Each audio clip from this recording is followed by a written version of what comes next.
Hey everybody, welcome to another episode of the Hang Up. I'm Matt Dillahunty. You're here. This is, my thingy. I'm doing stuff. I'm actually making an adjustment to my screen because I don't see anything other than my face on the output, which is just wild. So hey, hope you guys are doing well. Yeah, I don't have any lower third or nothing. Welcome to my continuing year of Zen. It's amazing. I'm not going to yell at you. I probably will use profanity just because I enjoy it, but I'm probably not going to cuss you out.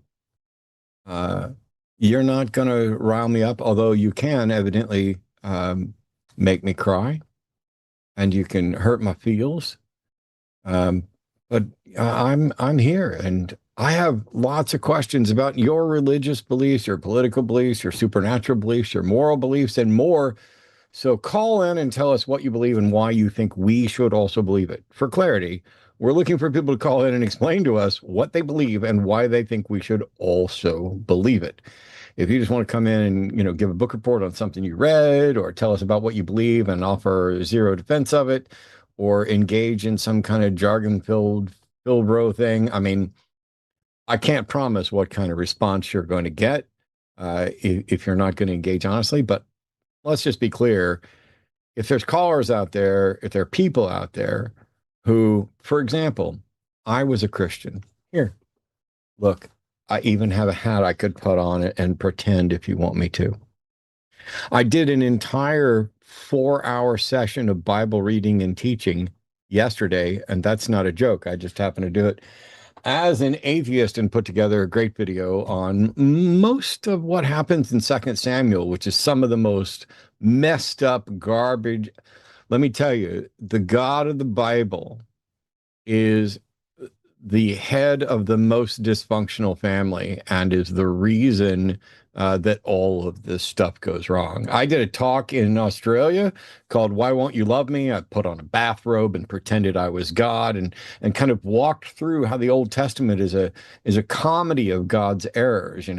He creates a garden for two people, that goes wrong. He ends up flooding the entire world except for 8 people. That goes wrong. He picks his chosen people. That goes wrong. It's just this constant, oh, why won't you love me? I keep picking people and they won't love me. By the time you get to Second Samuel, you've already had Saul as God's handpicked king, just can't obey. He doesn't disobey a whole lot. When God tells him to go kill all of the Amalekites, he does most of that. He just managed to keep their king alive, and that really irritated God. So God decided you can't be king anymore. You've just disobeyed too many times. And so we set David up, and that's where we start getting into the story that I was talking about. But the point is, I can go through that and read it and understand it. And one of the things I mentioned is that once upon a time, I mean, I've read the Bible many times. I was a Christian. I was going to be a preacher. I've walked through this, but it's shocking to me how I can go back now and read things I've read before and see things completely differently. And it's because your religion, yes, yours, manages to pollute your brain to where you cannot see or think clearly. You have hidden, flawed assumptions. And so even when you're reading something that's absolutely awful, you will bend over backwards to make excuses for it. It doesn't matter if it's misogyny, genocide, slavery, whatever it is. If you are already convinced that, oh, there's a God and that God is good, then anything that comes from that God is good, it colors your perception of that. So I went through Second Samuel out there. But if you can explain where we're wrong about that stuff, if you can explain why we should also believe there's a God or something supernatural, anything like that, we'd love to hear it. Like I said, I'm in my kind of year of Zen.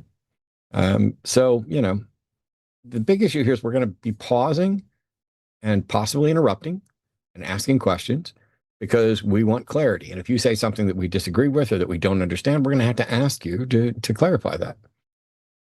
And this isn't a race. I guarantee you, just go watch recent clips. You will get to say so much more if you do two things: speak clearly and briefly so that there's time for a back and forth. And the second thing, are we far enough in for me to to drop an F-bomb? We are. The second thing, answer the fucking question that we asked. We're not trying to trick you, but there is a reason we ask certain questions. Some of us have done this for a long time. I've been doing live call-in shows for 22 years. I'm going to get it wrong, but I often know exactly the question to ask to direct the conversation in a way that's going to be better for you to have the best chance to make your case. If I ask, why should we believe the Bible, for example, and you don't have an answer to that, we're probably not going to get too far. But if you have some answer to it, which is, I just find it reliable based on blah, blah, blah. Even if we disagree with you, that moves the conversation forward. Pretending that it's silly for us to ask why we should trust your source isn't going to move the conversation forward. So I will say in the news, because I've often covered news stuff at the start of the show, Mitch McConnell is still being Schrodinger's senator. Who knows if he's alive or dead? Who knows if he's able to function or not? Who knows if the messages that are coming from inside the house are coming from him or his wife or his team or what? It is absolutely shocking that after like 60 days, we have more information on hostages, not just like a picture with a newspaper thing that might be AI. You could do a quick video message. You could show us just how adept your mind is, Senator. You could show us and give us a demonstration that, hey, you're struggling because you failed, but you are able to have all these conversations on the phone that all these people say they're having with you. There was a guy said he talked to you for 17 minutes and you talked about the history of the vice presidency and all kinds of stuff like that.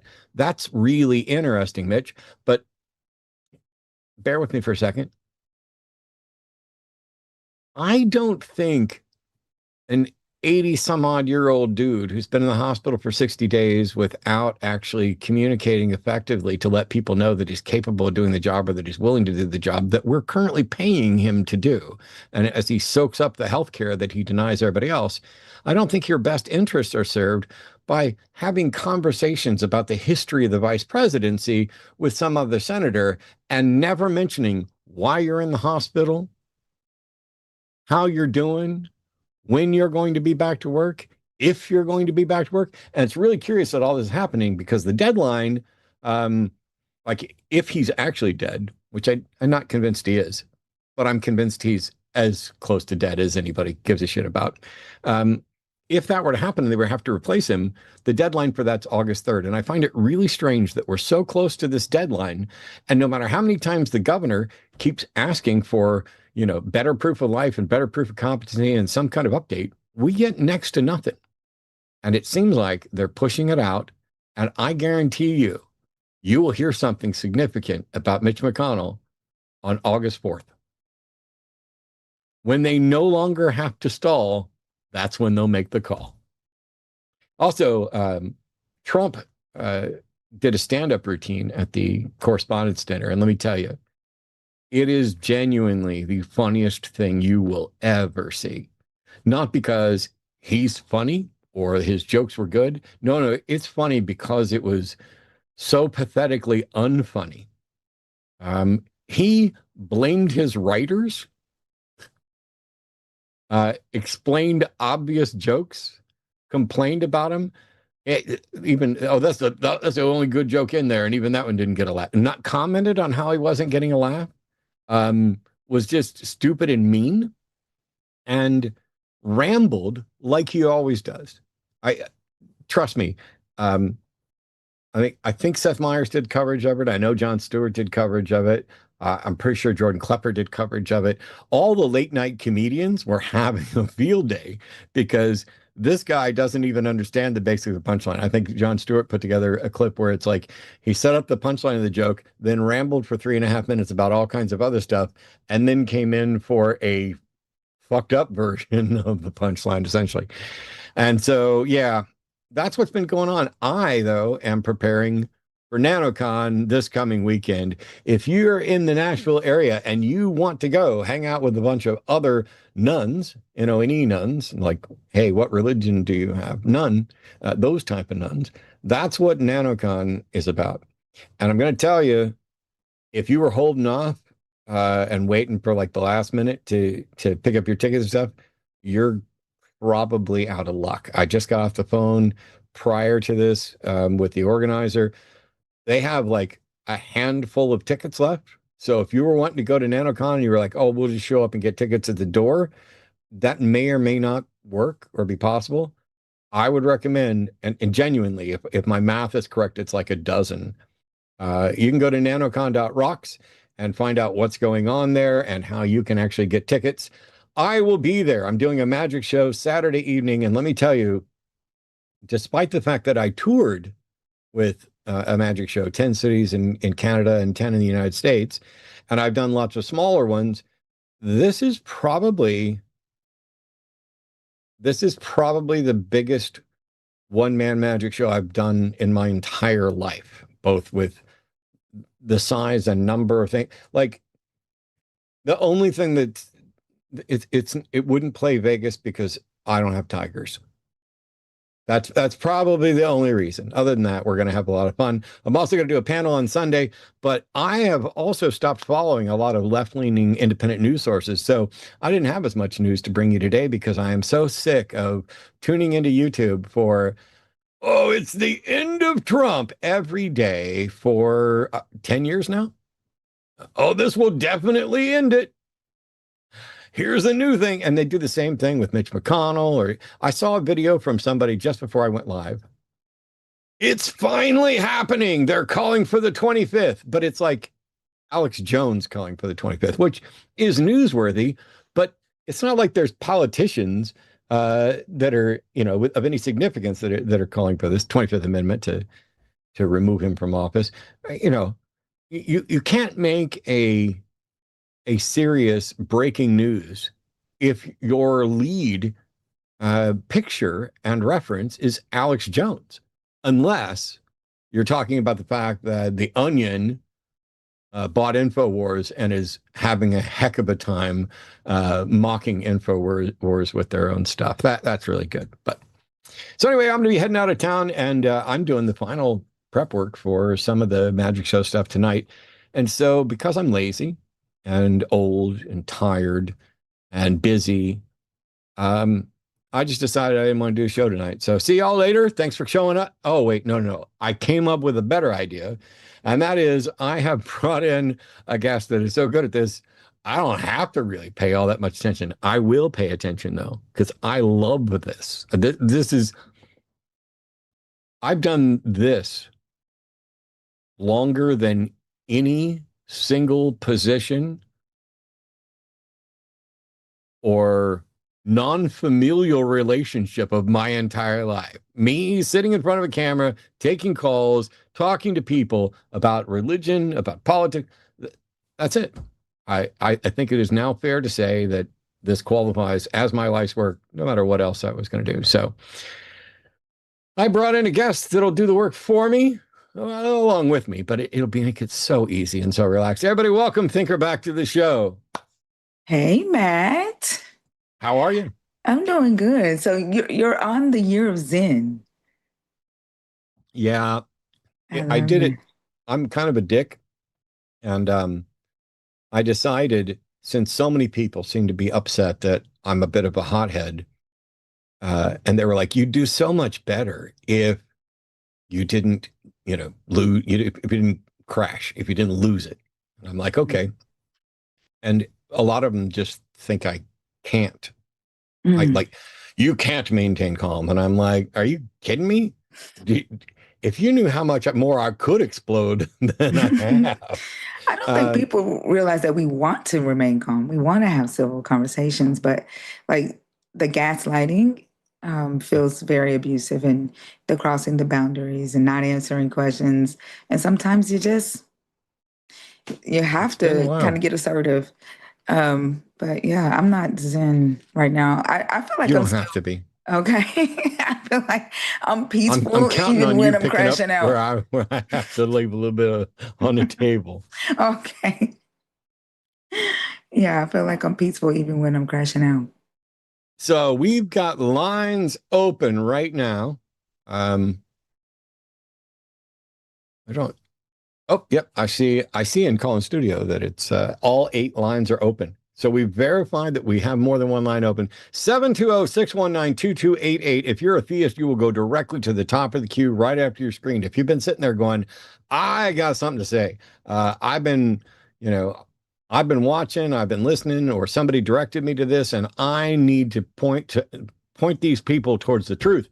I need to help them find Jesus or Allah or Moroni, or I don't know, whatever. Take your pick. And wow, somebody tried a video call? That's really wild. I didn't even know that capability was there.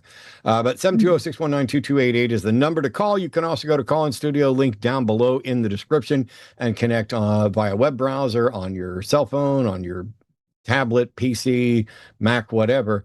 Just remember that if you're on your phone while you're on hold, the phone may go to sleep and the browser may also go to sleep. So you may have to tap your phone a couple times to get you back to live.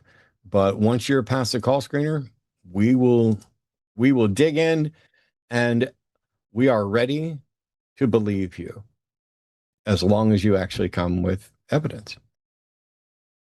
I heard you talking in your opening about the Bible study that you were teaching about Second Samuel, Mm. and it, the what for me the benefits of Jesus's contract that believers will usually bring up when you're talking about Second Samuel, like the Amalekites and how the God of the Old Testament is condoning slavery or genocide and misogynistic, and they typically think that Jesus's new covenant solves this personality defect that the God of the Yeah. Old Testament has.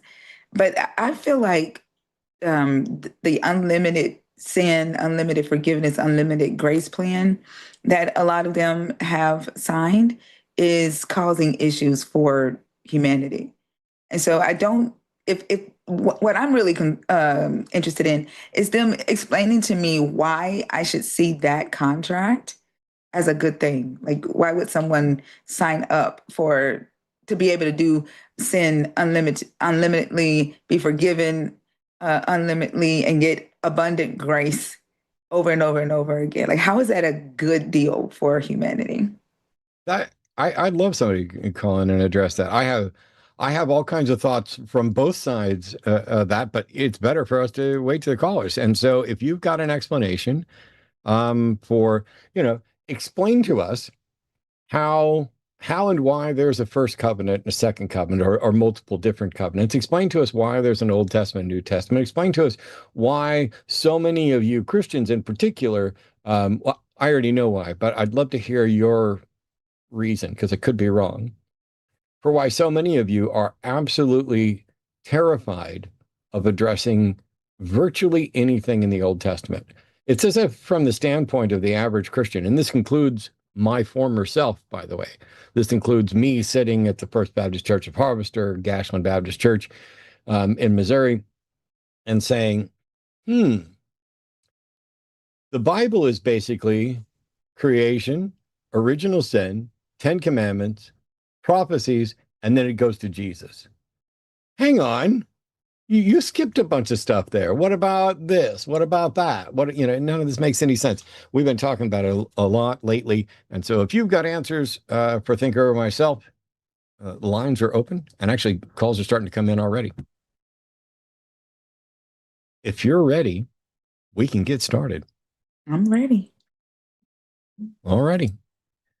So first caller today, Haven, pronouns are he, him, and lists as agnostic spiritual, and says following atheism to its natural conclusion shows there isn't free will, and that's a problem.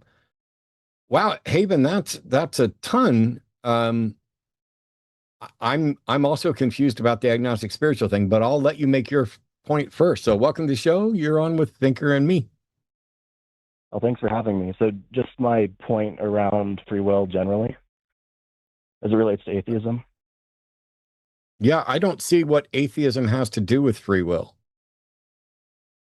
Well, I guess to me, atheism is accepting science as like the only true form of evidence, and That's science, the science that we literally have now. so Sorry, go Haven. ahead. Atheism, you've already misdefined atheism. There are plenty of Okay. so theism is the position of accepting the claim that some God exists, and atheism is the Hmm. position of not accepting that claim. You can accept any claim or reject any claim for good reasons or bad reasons. Atheism Hmm. has nothing to do with science or accepting science. Atheists can be irrational, goofy. They can believe in supernatural things. They can reject sound science as it relates to, vaccines or, anything. So when you start by defining atheism as if it requires some sort of acceptance of science, you've not only misunderstood atheism, but I'll point out and then kind of back off that neither atheism nor an acceptance of science has anything to do with free will either. So we're still nowhere near. Okay. Well, that does make sense. So, if the definition of atheism that you're working off of is that you don't believe in a god, whether that be theism, like monotheism, what do you put in the place of that god? Because I think like kind of what I'm working towards is that everyone has some sort of, or at least I'd like to like debate off this premise, but everyone has like some sort of understanding of how the universe works, or are like completely agnostic to it and just don't think there's enough evidence in any direction. If like there kind of was a So spectrum between atheism and theism, I think to me at least, like my there's definition. nothing, there's no space between atheism and theism. Just like there's no space between true and not true. Those are the only two Okay. options. You're either convinced a God exists or you don't. And when you ask, what do I put in place of God? Um, what do you put in place of cancer when you cure it?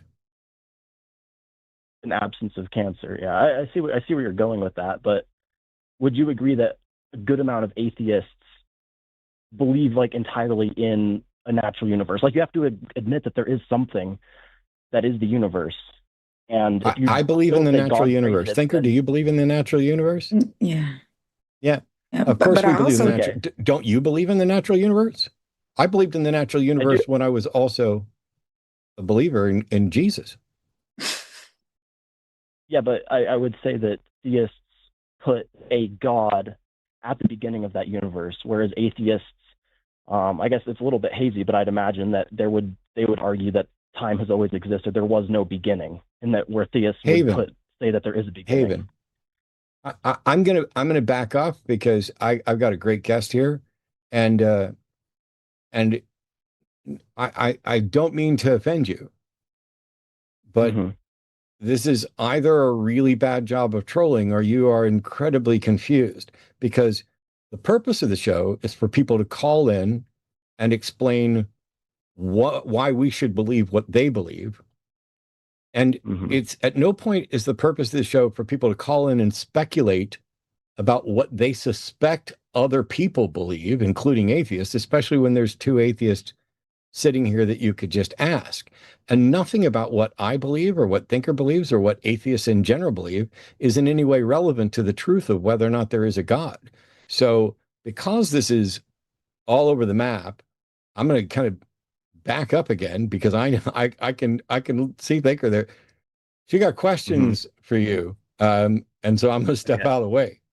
no, I just want to say, All right. like, I agree with you. He never asked what we believe. Like, I don't care about how the universe started. Like, it's here, right? Like, we've been here. The Hmm. universe is billions of years old. The earth is millions of years old. The humans are hundreds of thousands of years old.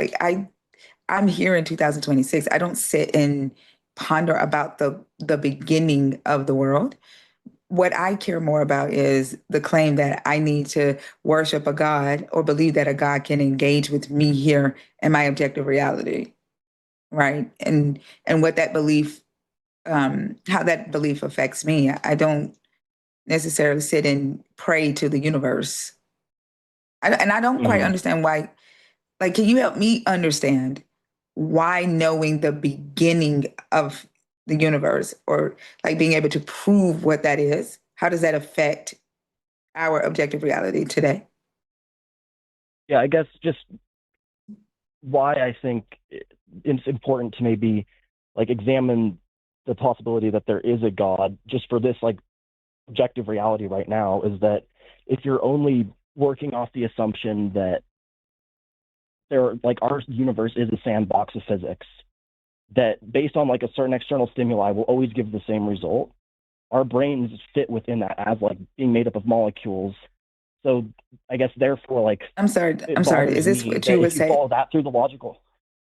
Sorry, No, what? I asked, why do I need to, why is it important to know the beginning of time, to know like how everything started is my question, not why is it important to know if there is a God? I guess it all kind of ties back to the same idea that God, to me at least, like, or an idea that there is like some sort of higher universal order gives purpose to my life. Because if I look purely at science, which to me is the absence of God, I understand you guys brought a different definition of the absence of God, but to me, in the absence of God, all that we have left is like scientific evidence. This is If you hilarious. follow the science, you arrive Like, do you somewhere think that you're there answering the isn't free question I will. asked though? Yeah. I'll answer the question. Why is it important that we look at the beginning of the universe? Because atheists or people that believe in science and like, uh, yeah, like the scientific method Do and you not believe in science? I do believe in science, but I think there might be something outside of it that we aren't able to How would you comprehend. show that there's okay? So I'm trying to be as charitable as possible, but you're conflating so many ideas. You're all over the place. It seems that you're Okay. conflating science with philosophical materialism because science doesn't say whether there's something else other than the material world. It just says we don't have the ability to explore beyond the material world. If you think there's something beyond the material world, how would you go about demonstrating this true? So I guess you would say that that would be an agnostic perspective, right? I'm sorry. That you don't know that there is Um, anything outside of science. Here, let's make this really easy.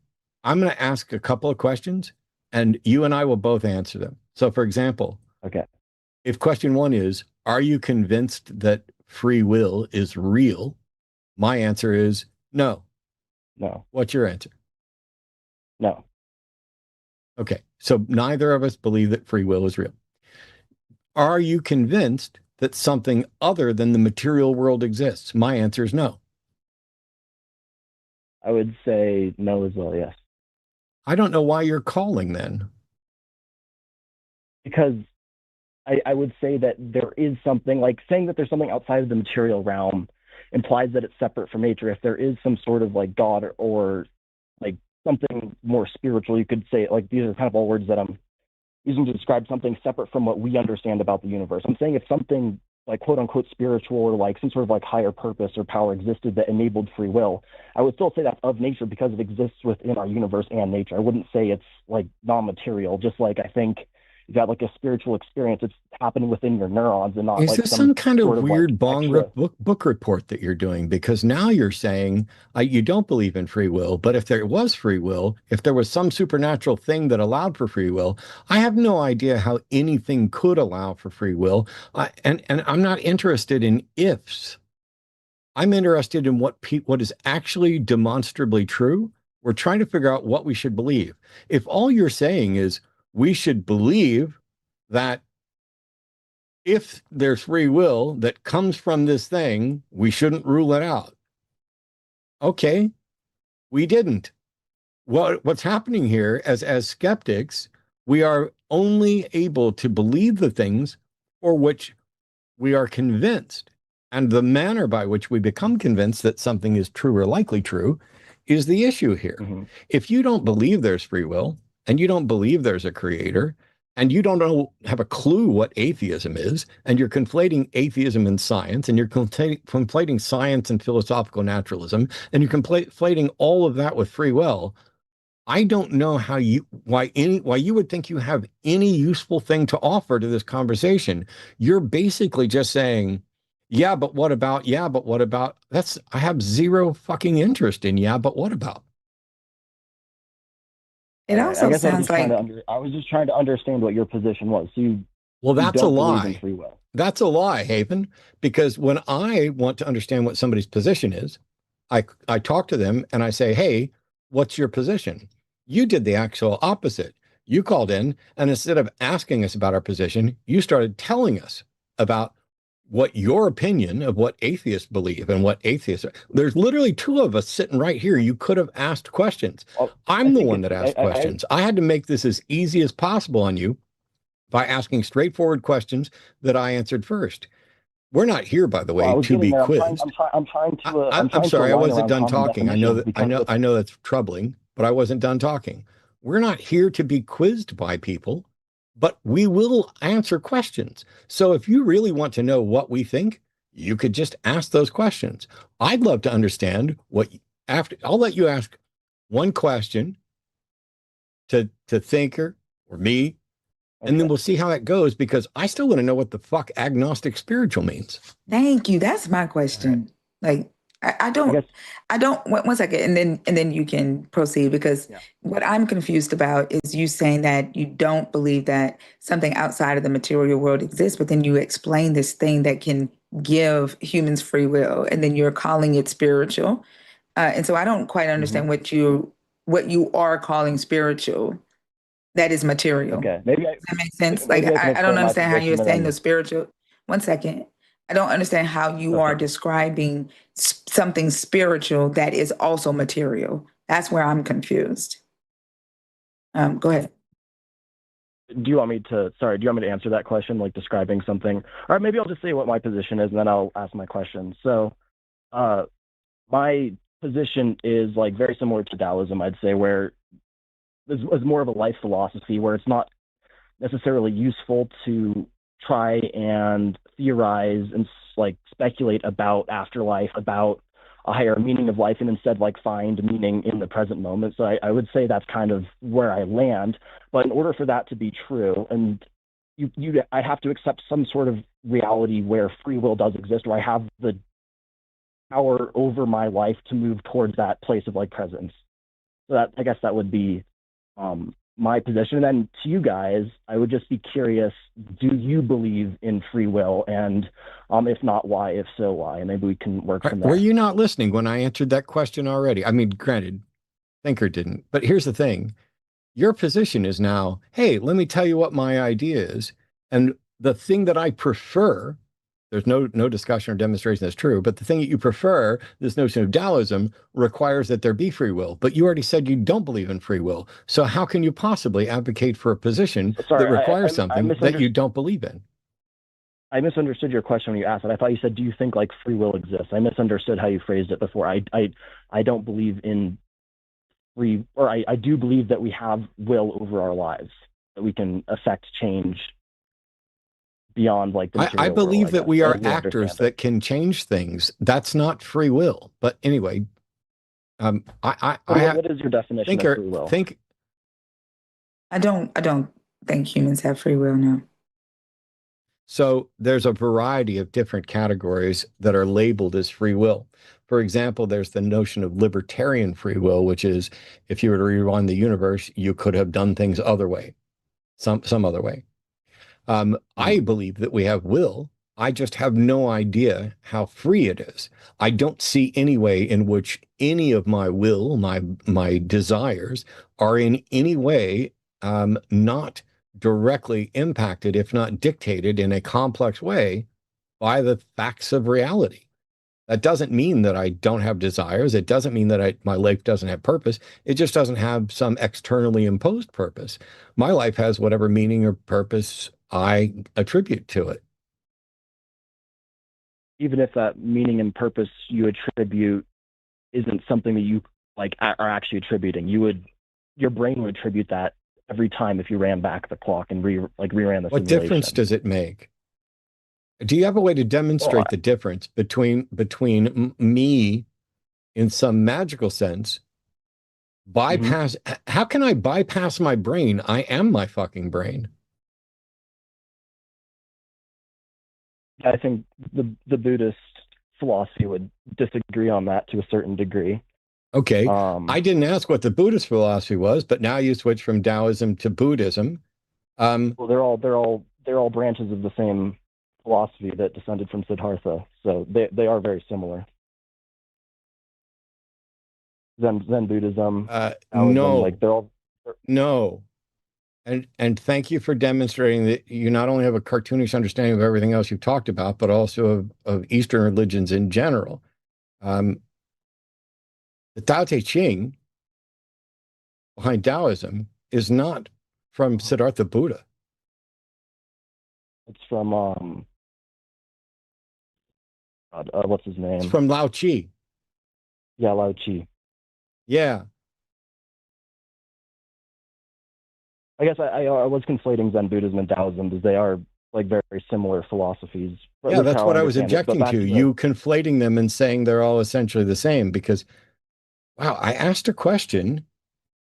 I basically, all I stated was, I don't see any way for my mind, for my brain to not be the one that's steering the ship, whether it's the result of some sort of determinism or some sort of libertarian free will. I have no way of telling.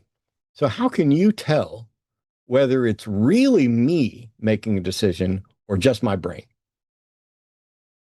Well, back to the kind of like free will argument, I would say if you're purely operating off like a physical reality that you don't have control over your brain or what happens, you're just kind of like a passive observer, like experiencing the universe, but you don't have any control over that experience. You might have the illusion of free will, but if you like go down to the microscopic level, that like free will does not actually exist, I guess, and that's where I have issue with that stance. So I'm trying to maybe compensate, and poorly, like as you're pointing out, some sort of philosophy that explains how I can have free will, but I can't accept that I don't have free will. Why? So what question do you think I asked you? And you can repeat it because you've asked a lot of questions. Yeah, but I asked one right before you started talking, and that kind of sets all the others aside. How can you tell the difference between me actually making a decision versus me just thinking I made a decision? Again, you thinking you made a decision is the illusion of free will. You actually, like, what is making a decision? I'm sorry. By sorry. definition, like, I'm sorry. What question did I just ask you? You just asked me what's the difference between making a decision. No, I and didn't like say what's the difference. I didn't ask you for a definition. I didn't ask you for a primer on free will. I didn't ask you for a primer on any subject that I've been teaching for 20 years. I asked, how can you tell the difference between me making a decision and me just thinking that I made a decision? How can you tell the difference, and how can I tell the difference? How do we distinguish between those two states of affairs? I don't understand that. Like, what are you trying to get at? I'm sorry. Do you understand that there's one state of affairs where I actually make a decision according to you, and there's another state of affairs where I only think I've made a decision according to you, right? Yes, and I'm arguing that. No, don't do an and. At this point, you have to just say yes to the yes or no's. There are two states of affairs. There are two states of affairs, correct? Yes, correct. How do you tell which of those two states of affairs is the one that actually occurred? I would like to think that I don't care what you'd like to think. I don't care what you'd like to think. I'm asking for the method by which you can distinguish between one state of affairs and another. If I ask you, hey, in one state of affairs, you're going to get chocolate ice cream, and in another state of affairs, you're going to get a scoop of diarrhea on the cone, and I ask you how you can tell the difference between them, I don't need you to say, I'd like to think that maybe. I need you to tell me how you can tell the difference. Well, I would say they're the same thing, because the perspective that I'm bringing is that a scoop of chocolate ice cream, a scoop of chocolate ice cream and a scoop of diarrhea are the same thing. Are you fucking kidding me? Well, just how you phrase the question, because my whole argument, which you're not really like You don't have an understanding argument. You here. don't have a comprehension. You don't even, No, you barely have a claim. And you seem to I'm be, trying to lay down the argument for there not I being don't need free you to will lay and why down that. anything. I need you to answer the questions that are relevant to the claim that you tried to make. And you seem completely incapable of understanding the basics. So in case A, I actually make my own decisions. And in case B, I merely think, because I have the illusion of some sort of will or free will, that I make my own decisions. You're saying that there's some significance to those cases. And I'm asking, how can we, any of us, tell the difference between state of affairs A and state of affairs B? That's all I want to know. I don't think that we can, but if we ran back, okay, if we can't, I believe that no, I'm sorry. I'm sorry. Stop talking. Thank you. If you admit that we can't tell the difference between those states of affairs, then why would we fucking discuss it until we can? Because I think that it's important to have an understanding of reality, and the understanding of reality based on. You're wrong. You're wrong. I do think it's not important to have a meaning of life or some sort of understanding of reality. I have no reason to think, I do think it's valuable to understand reality. You're not talking about understanding reality. You've talked about two states of affairs that you admit you have no way to tell the difference between. That is an absolutely useless proposition. If you have no way of telling the difference between whether the sun is a big ball of fire or whether it's a yellow crayon that somebody scribbled in the sky, what is the point of having any discussion about it if you do not have a way to tell the difference? Because science would tell you that there is a difference, and I trust science beyond my personal observation of the world. Stop talking again. Not a more Stop rigorous talking standard? again. Stop talking again. Science doesn't tell you that there's a difference. If there's no way to tell a difference, science isn't going to tell you that there's a difference. Like if, for example, you thought you heard a ghost, and it may have just been a random noise that was purely natural. And I ask you, how do you tell whether it was a ghost or not? And you're like, I don't know. Science doesn't come along and tell you that for that experience, there is an identifiable difference. And if it does, then now you're only just talking about your particular ignorance. Do you have an analogy? I'm sorry. I was still talking. Okay. If you can't tell the difference between actually having free will and only thinking you have free will, why spend any time on the issue unless you have some sort of path to reach resolution? Because I think it's important. And can I just give you an analogy real quick? Like, do you know the many worlds theory? No. Listen. No. Can I just follow this? It'll take me like 10 seconds. Listen.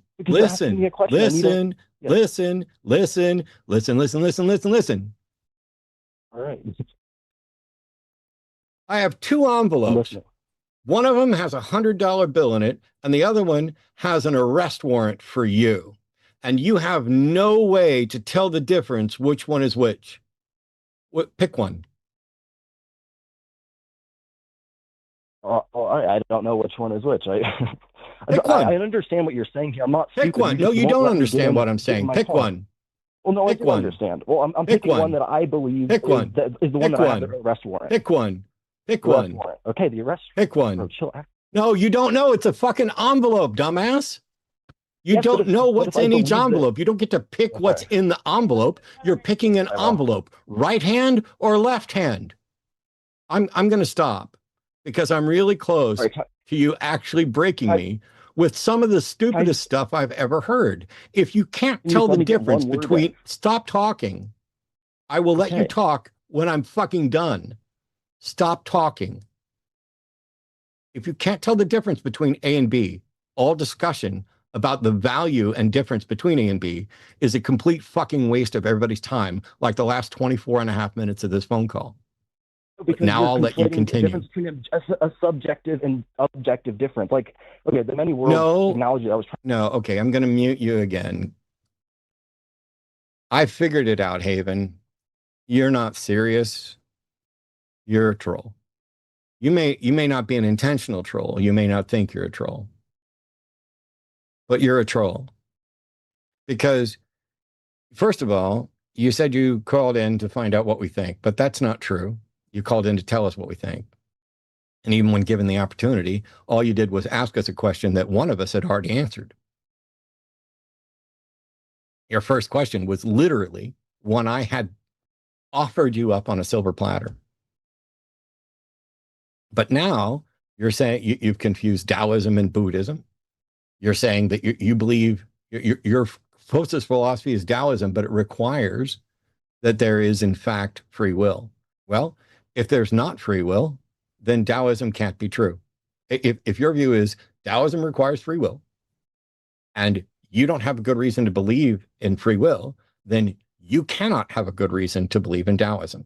And if Taoism requires free will, and there's not free will, then Taoism can't be true. And so what you've done is you picked an envelope labeled Taoism because you like what you think is in that envelope. But in reality, you already don't accept what's in that envelope. You are struggling with, I just can't believe we don't have free will. You're not alone, man. Tons of people in this chat, people watching this show, people who are close to me believe in some version of free will. What people believe in is completely independent from what's actually fucking real. And until we have a reason to believe that it's real, you don't have a reason to believe in it, and you don't get to use it to prop up your other belief. You're beginning with, ooh, I really can't not believe there's free will, and therefore I'll use that, and that leads to Taoism. I Thinker, can we help Haven at all? I don't think so. Like he is confused, and I'm not into talking about things that we can't distinguish a difference between the two options, or if it doesn't necessarily affect, our objective reality. I think that we cannot prove that we are making decisions that are not influenced by our surroundings, our upbringings. Like we're not just picking the options that are available to us because of everything else that's happening around us. And to me, that's not free will. I lean more towards determinism, and I mean, I just think that the free will conversation is a waste of a conversation to me, because I also think that when most people are talking about free will, they're just talking about the ability to choose between the available options that are presented to them on a daily. Yeah. Let's do this. Haven, I've got other callers, so let's do this. I understand. Do you have something to discuss, some position to defend for which you can offer some way to tell the difference between whether or not it's true?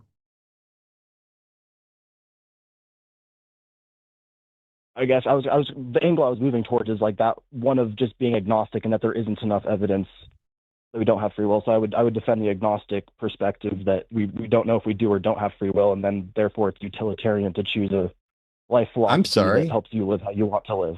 That's what's the my position I was position? here trying to paint. See, here's the problem. You have stupidly accepted and asserted some sort of view of atheism and tried to put yourself smugly superior from that position, like so many other proud agnostics. I'm not an atheist, I'm just agnostic. That means you didn't answer the question. The question is, do you believe there's a God? You either believe, in which case you're a theist, or you do not believe, in which case you're an atheist. Agnosticism answered a question of knowledge, not belief, and knowledge is a subset of belief. And at what point did I tell you that I know we don't have free will? I didn't. I didn't tell you that I was Gnostic on the subject at all. I asked if I believed in free will, and I said no. And Thinker was basically like, I lean towards free will.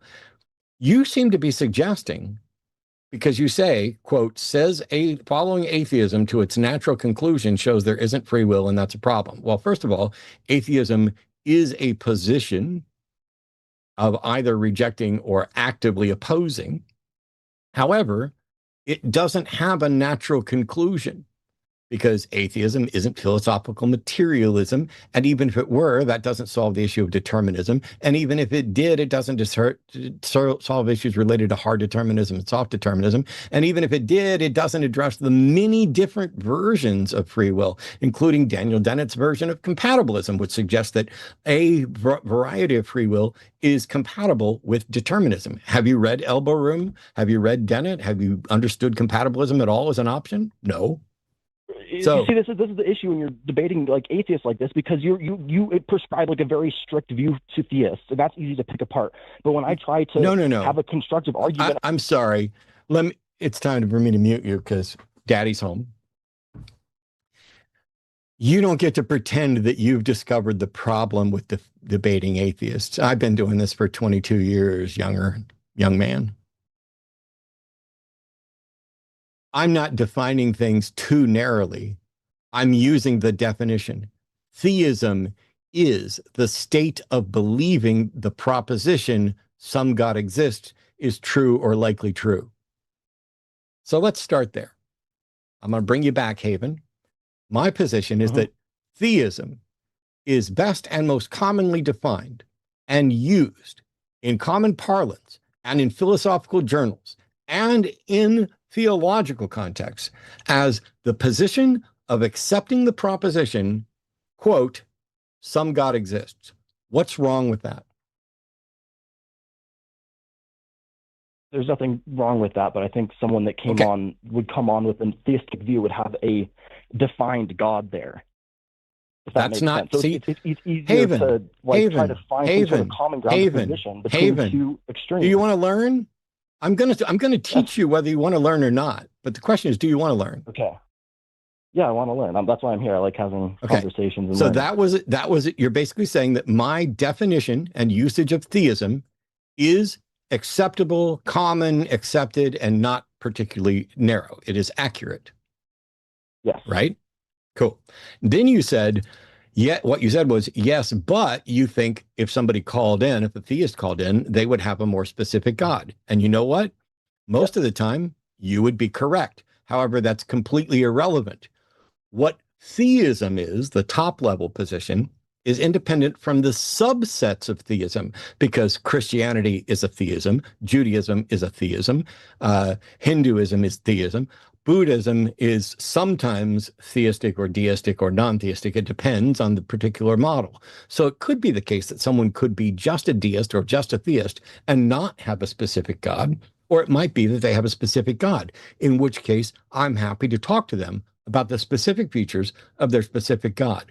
But when I talk about theism, it would be absolutely stupid mistake on my part to presume that theism has anything to do necessarily with Jesus, correct?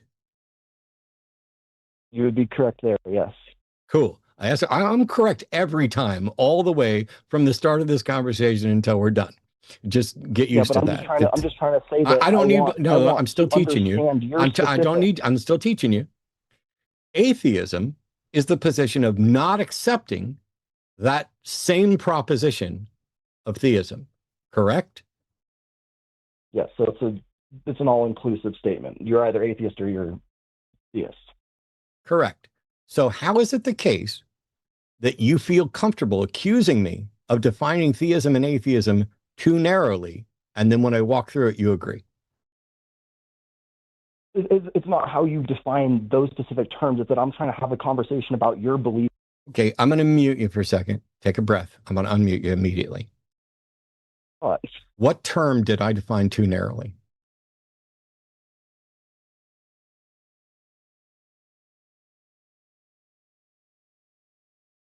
You there?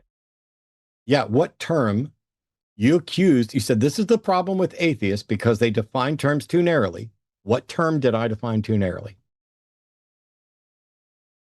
Like free will, the difference between objective and subjective realities. Like you're kind of jumping all over the place.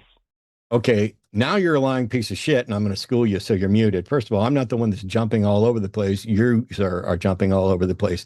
It's been embarrassing, and I'm not the only one that's noticed it. But I didn't say anything about subjective or objective reality, so that's a lie. And also, I acknowledged that there were I'm the one who sat here multiple times, I believe, in this conversation and said that there were a variety of different complex views about free will, and varieties like libertarian free will, which I think absolutely doesn't exist, but something like a compatibilist free will that doesn't.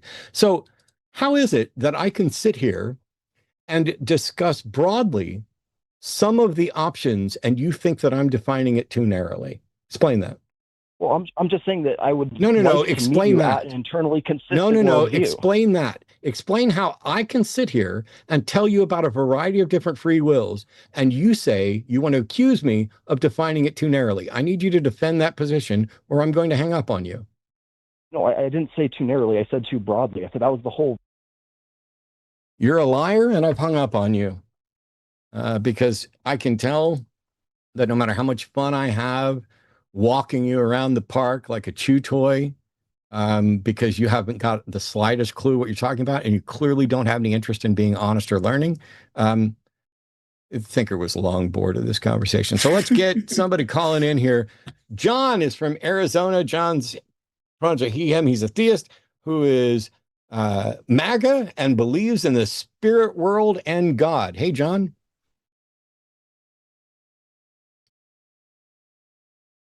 Are you there, John? Hey, can you hear me? Yeah. Hello? Yeah, we can hear you. Can you hear us? This is all my personal opinion. Yeah, I believe in the spirit world. I support John? Trump. I'm MAGA. Yeah. John, when you say it's all your personal opinion, are you getting ready to say that you don't have any ability to defend the claim that a spirit world exists or a God exists? Oh, no, that's just a legal thing I say. What? Oh, I say my personal opinion like I think. You know, look, I mean, these are existential questions. I could be wrong, so that's why I say that, you know. John, do you pick one real quick? Spirit world or God? Which one do you think you'd like to defend? Spirit world. Okay. I am all ears and Thinker's all ears. Please tell us why you think we should believe that there is a spirit world. Well, this was actually discovered during the MK Ultra projects, but they didn't. The intelligence agencies didn't really care because it didn't help defeat communism. But Luciferians convinced me. I don't know if you're familiar with like Michael Aquino or Aleister Crowley or Anton LaVey or Helena Blavatsky or Albert Pike or Maria Abramovich. They convinced me there's an afterlife in the spirit world. There wouldn't be all this occult symbolism in Hollywood, this one eye shit, these pyramids. There's something to it. Okay. I asked you what question? You asked me to defend the spirit world. No, I asked you, why should we believe in the spirit world? Well, I was trying to explain to you, yeah, that there's a I think there's an afterlife because of the people I mentioned, and I can explain what they were about and what they believed in if you'd like. So, do you think that the people you're pointing to are relevant to whether or not there's a good reason to believe in the afterlife? Yes. You're mistaken. That's not how justification for beliefs work. The number of people who believe something, how strongly they believe it, how much you like them, how ostracized they've been from anybody. The only thing that matters is the actual evidence, not the people who convinced you. Well, I can give you the evidence if you'd like. That's what we're actually asking for. See, because I'm going to believe something when you can present enough evidence for it, not when you can tell me a bunch of names of people who you found convincing. Do you know who Michael Aquino is? I don't. Why on earth would you be so stupid as to mention a name right after I pointed out how useless it is to mention a name? Well, you asked me. I'm trying to tell you what they believe in and why they convinced me. This is the argument. I'm trying to lay it out. I'm sorry. I'm asking for evidence and just told you that listing names isn't going to be evidence. So why would you ask me if I knew who Michael Aquino is? Is Michael evidence? Yes. How is Michael evidence? He was a high-level military intelligence officer, an expert in asymmetrical and psychological warfare. He was a was a the Yazis were. I'm sorry, I can say I'm not on TikTok. The Nazis were heavily into the occult, and this ties into it, right? He dressed up he's a former Green Beret, right? And he dressed up with his buddies and went to a German castle and performed an SS ceremony. There's something. I'm sorry. Even if you, I'm sorry. I guarantee you, I promise I'm not trying to be a dick, but you're a lunatic and you are unable to provide evidence. How is Michael evidence? What Michael did, who Michael was, whether he was into the occult. I mean, you're a nut. You are a conspiracy theorist nut of epic proportions, and you are completely incapable of providing evidence, even when I ask multiple times. Do you have evidence for the spirit world that Thinker and I can consider, or are you just wanting to tell the story like you fucking called into Art Bell? Because I'm not Art Bell. No. Look, I'm trying to tell you the reason for, and I know you'll think this is crazy, but the reason for wearing a tinfoil hat is to block EMF frequency. This is what Michael Aquino was into. This is mind control. John, this was MK Ultra. John, did I ask you at any point in the history of the universe what reason there might be to wear a tinfoil hat? I'm trying to explain to you. Did I? I don't care what you're trying to do. The question I asked you, let's see. John, are you able to answer a yes, no question? Sure, go ahead. Actually, that's not a yes, no answer. That's sure, go ahead. Are you able to answer a yes or no question? Yes. Okay. Yes, I am. Did I ask you anything about tinfoil hats prior to you telling me about it? Yes or no? No. Does anything about wearing tinfoil hats provide evidence for the spirit world? Yes or no? Yes. How does wearing a tinfoil hat provide evidence for the spirit world?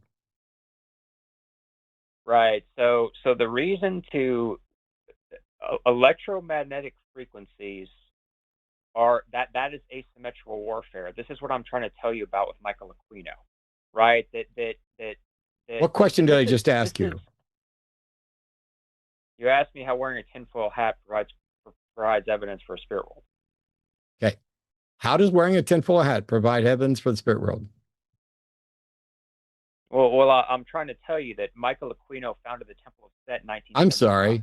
There's absolutely, maybe were you hit in the head with something at some point?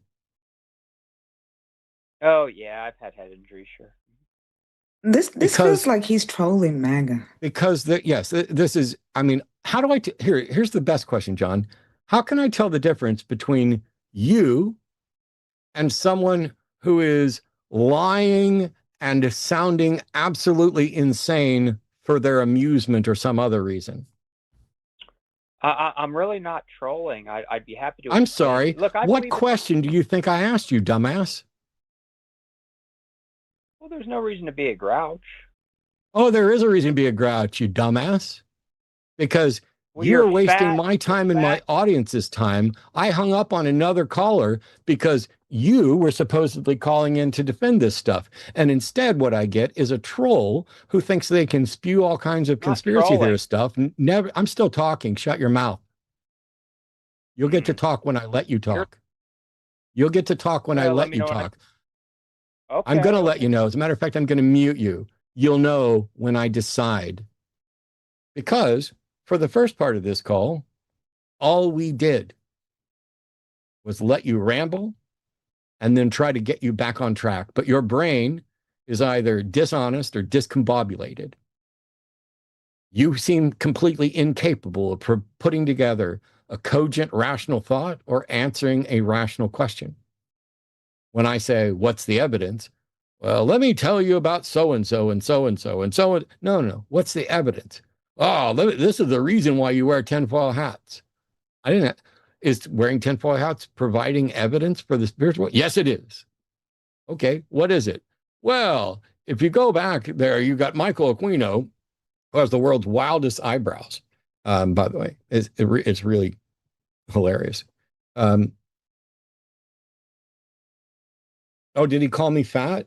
That's pretty good considering I weigh about 75 pounds less than I did at my max. So yeah, I recognize though I'm still fat. I used to be really fucking fat, and now I'm just a little fat. But it's awesome. Um, yeah. The thing is, when I call you a dumbass, it's based on actual evidence. It was based on words that you said and positions you took. And so I guess it's fair for you to call me fat because there's some jiggly chin stuff there. So it's true that I'm fat. Is there anything else? Is there any evidence? Here's a question. What empirical evidence can you provide for the spirit world? Well, there's all this occult symbolism in Hollywood, right? There's Okay, I'm going to mute you again because now we have to take another step back because you're a dumbass. I asked what empirical evidence you could provide for the spirit world, and your response was to talk about occult symbolism in Hollywood. I don't care about occult symbolism. I don't care about it in Hollywood. I don't care about it tattooed on my ass. I don't care about it on my friend's clothing. I don't care about it at the dance club. I don't care about occult symbolism at all because I'm not a buffoon who engages in magical thinking. However, the question I asked had nothing to do. Occult symbolism is not empirical evidence for the spirit world. So let's try this again. Here we go. What empirical evidence? Yeah. What empirical evidence do you have for the spirit world? Lady Gaga's video applause, Bohemian Grove, and Nietzsche. I'm sorry. Here, let's do this right. I'm gonna bring you back, John. What question did I ask you? You asked me what empirical evidence is there for the spirit world. Do you have some? I was trying to explain it. You interrupted. No. I'm sorry. That was a yes or no question, dumbass. Do you have some empirical evidence for the spirit world? Yes or no? Yes. Do you think that occult symbolism in popular culture is empirical evidence for the spirit world? Yes. You are wrong. Well, that's your It's not evidence for anything other than somebody wanted to include occult symbolism. Occult symbolism is no more evidence. I'm sorry, I'm still talking. Occult symbolism is no more evidence for the occult being real than any fictional book is of its characters being real. The fact that Harry Potter sold a bunch of books doesn't mean Voldemort's real. And if I get a Voldemort tattoo, which I'll never do because J.K. Rowling is an absolutely transphobic, monstrous piece of shit that should be, I don't know, let's get her a space trip somewhere. That would be awesome. But that doesn't make it real. And if I draw a pentacle on me or a pentagram or supposed occult symbols, if I put a 666 on me, none of that in any way demonstrates that the occult is real, correct? I disagree. Then you're wrong and stupid because you can draw whatever picture you want, and that doesn't mean the thing that it points to is real. If I draw a picture of Casper the Ghost, does that give evidence that Casper the Ghost is real? You got to let me lay out the argument, man. You keep interrupting. I'm sorry, I don't have to let you do a fucking thing ever, and I'm probably not. So here's the thing. If I draw a picture of Casper the Ghost, is that evidence that Casper the Ghost is real, yes or no? No. Goodbye. I want to apologize to Thinker. Yeah, I was in a great mood. I was really hoping we were going to get calls. And we have had just the absolute most bizarre, dishonest, weird calls ever. I mean, it happens. He sounded like he was MAGA, but he knew that you wouldn't agree with that argument. He called in for the purposes of trolling. Who says I'm MAGA, I believe in the spirit world, in God, but yeah, I just want to prove to you that the spirit world exists. Like, why is your God not a part of the spirit world? And you trying to convince us of that. Like, I don't understand that. I wanted to ask him that, but yeah, it just seemed Well, like a trouble. let's do this. I'm going to mute myself. I'm going to turn the show entirely over to you.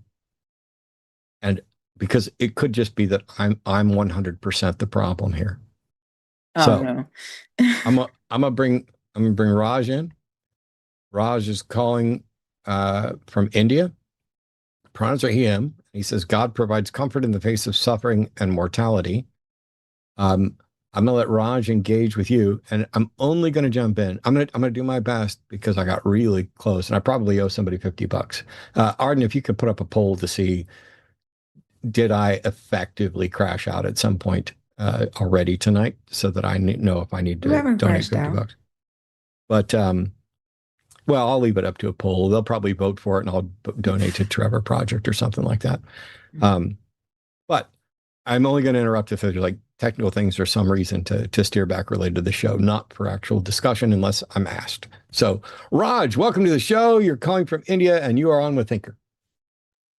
Hey Raj, how are Hey, you? hi, Matt. Hey, hi. I'm good. So, yeah. So, I wanted to ask, like, gods may or may not be real, but believing in them does provide comfort in the face of suffering, right? So, somebody is having belief in gods, or more like they use in programming, like rubber duck. If you have a problem, you talk to God or gods of your choice, and if they provide you hope and strength, is it not a good thing? I was talking about this the other day on my show. I don't think that people think about the after effects of that, right? So there is a story that has gone viral with children who were killed in Nigeria. And the kids went on a field trip, and the parents were looking for their kids' bodies. Like, it was a very sad thing that went viral. And then one of the moms went to the morgue to identify her child, and then she saw another child who happened to be alive out of all the children that died in this attack. And everybody was saying, "Oh, Jesus had a miracle. Jesus saved that child. He had one miracle in his pocket, and he saved that child for a purpose." And people think that that's a good thing for that story to go viral. It gives hope, makes people believe that Jesus is real, and they hope that Jesus is going to do the same thing for them in situations like that.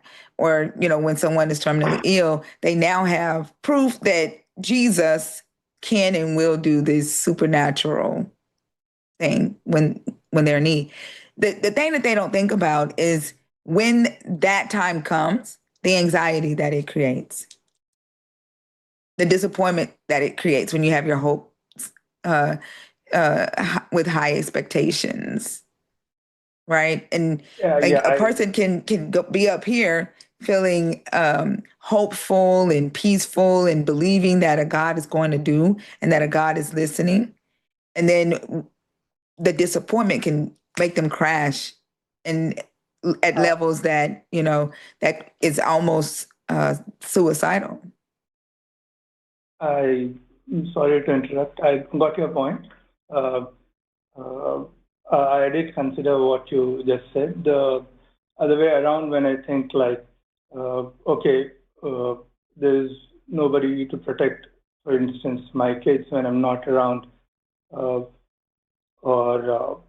anything can happen to them at any time. That also gives a very big amount of anxiety, and the best explanation or solution for that which I got is, it is what it is, you need to deal with it. And the other side, when I see, they say, okay, there may be a possibility that if someone's or looking after your kids and you're not looking at them, gives a little bit of peace. It may be a false sense of peace, but at least that keeps one grounded, right? So shouldn't it be the case where at least You may not believe Jesus or any other God, but have a belief that someone's looking after your kids would be giving you peace. So why not believe in one other? But do you realize that you're saying that believing in a lie brings you peace? Like it's about escaping. No. That's what you're saying. You're saying even if the God isn't true. I'm sorry, let me finish, please. You're saying even if the God isn't true, believing in it still brings hope and peace. You're saying there's benefits in believing in the lie. Yes. So I don't mean to specifically defend a God like Allah or Jesus, or my stand would be existence or non-existence of any gods haven't been proven. Right. But I have seen people like when they are suffering. Okay, if I do the right thing, there is a good possibility I might get what I want. When the chances are very slim. So, what does that have to do with a belief in a God? Because you're doing. What do you mean if you do the right thing? That you'll get what you want. What do you mean? Like you're saying that a God is rewarding you? Take care of my, no, I not in the morning. Like the fact that I take care of my kids, give them right education. I do my best to see that they are being protected when I am. But there's always a scope, like when he or she are influenced by others when I'm not looking around. So it gives me anxiety, like something might happen to them. So either I might be wrong, or in having that anxiety, maybe I need a correction. But when I feel like, okay, I have done the best I can, and they'll have a good future when I think, I don't have that anxiety. So in that But what is it that like you're saying? I get what you're saying. Hold on, I get what you're saying. You're saying that you did all the right things raising your children. They grow up and they're adults and they're out in the world, and there's anxiety that something could happen to them, and it gives you peace to think that there's a God watching over them. Yeah, I mean, when I'm not with, when you're not with them, I don't even want to. Yes, when I'm not overlooking them, because I would say, like, trusting others to take care of your kids is also fine, but there are times, right, where, like the other day, my kid opened the gate and just ran out of on the street, like playing with friends. But it was quite dangerous. He may not have realized the danger. So I locked the gate whenever. He's a very small kid, 3 to 4 years old. So my thing is, okay, I'll lock the gate, but I'll be at work, and there's not always I can take care of him. So right, but Raj, like, do you realize that you only need this God idea when you aren't there, right? And then and so the God, you don't depend on this God to watch and protect the child while you are there. Yes. Right. This is like it's you not being able, one, to accept what you don't have any ability to impact. Like what you cannot change. You cannot change that when your kids grow up and they go out and they start moving about and they're not within your rules in your house, that something bad might happen to them. That's what happens because things bad happen to the kids even when they're in our care, right? It's a false sense of hope. And what you're saying is you are saying that you depend on what you think could be a lie in order to give you hope. And so you're saying that there is hope in things that are not true.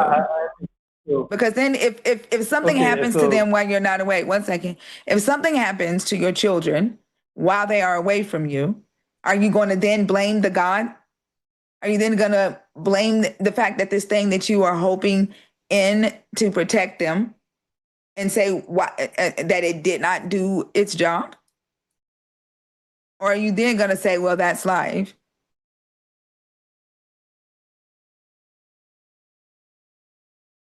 so yeah, that's exactly what I get anxiety for, right? Personally, if you ask me, I would say like uh,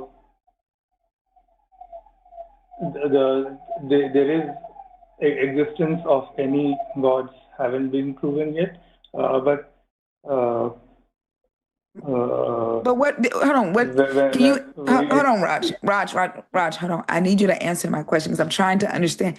Like, if you're going to depend on this God idea to give you peace of mind while your children are out ripping and running in the streets, going to parties, going to school, going to work, and if something happens while they are under this false hope that you believe is protecting them or watching over them, are you then going to blame that thing that you're drawing this false hope from for them being harmed while they were under the protection of this hope?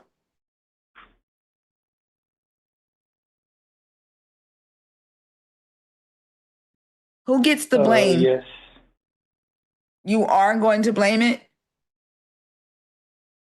yeah. I mean, it's No. So who I gets the would say it's blame a if they get difficult hurt? question. Hold on. Who gets the blame? Like where does your where do your thoughts move if they get hurt while they're under this false hope, while you're hoping that God is protecting them? And if they get hurt, where do your thoughts go then? Like, why did they get hurt? What gets the blame then? Personally, yeah. Uh, Personally, I don't want to think about it because, like I said, it gives an anxiety. But uh, uh, uh, I do not want my kids to be harmed, right? So, thinking about that situation, not believing, is it helping much? Is my problem? Is what I would say. Like, if I don't believe, then. Oh, Do you think parents who have children that have been harmed is because they didn't believe in a God? sorry, can you repeat that? Do you think parents who have lost children or have had children get in car accidents or break a leg while they're not with their child, do you think it's because that parent didn't pray to a God?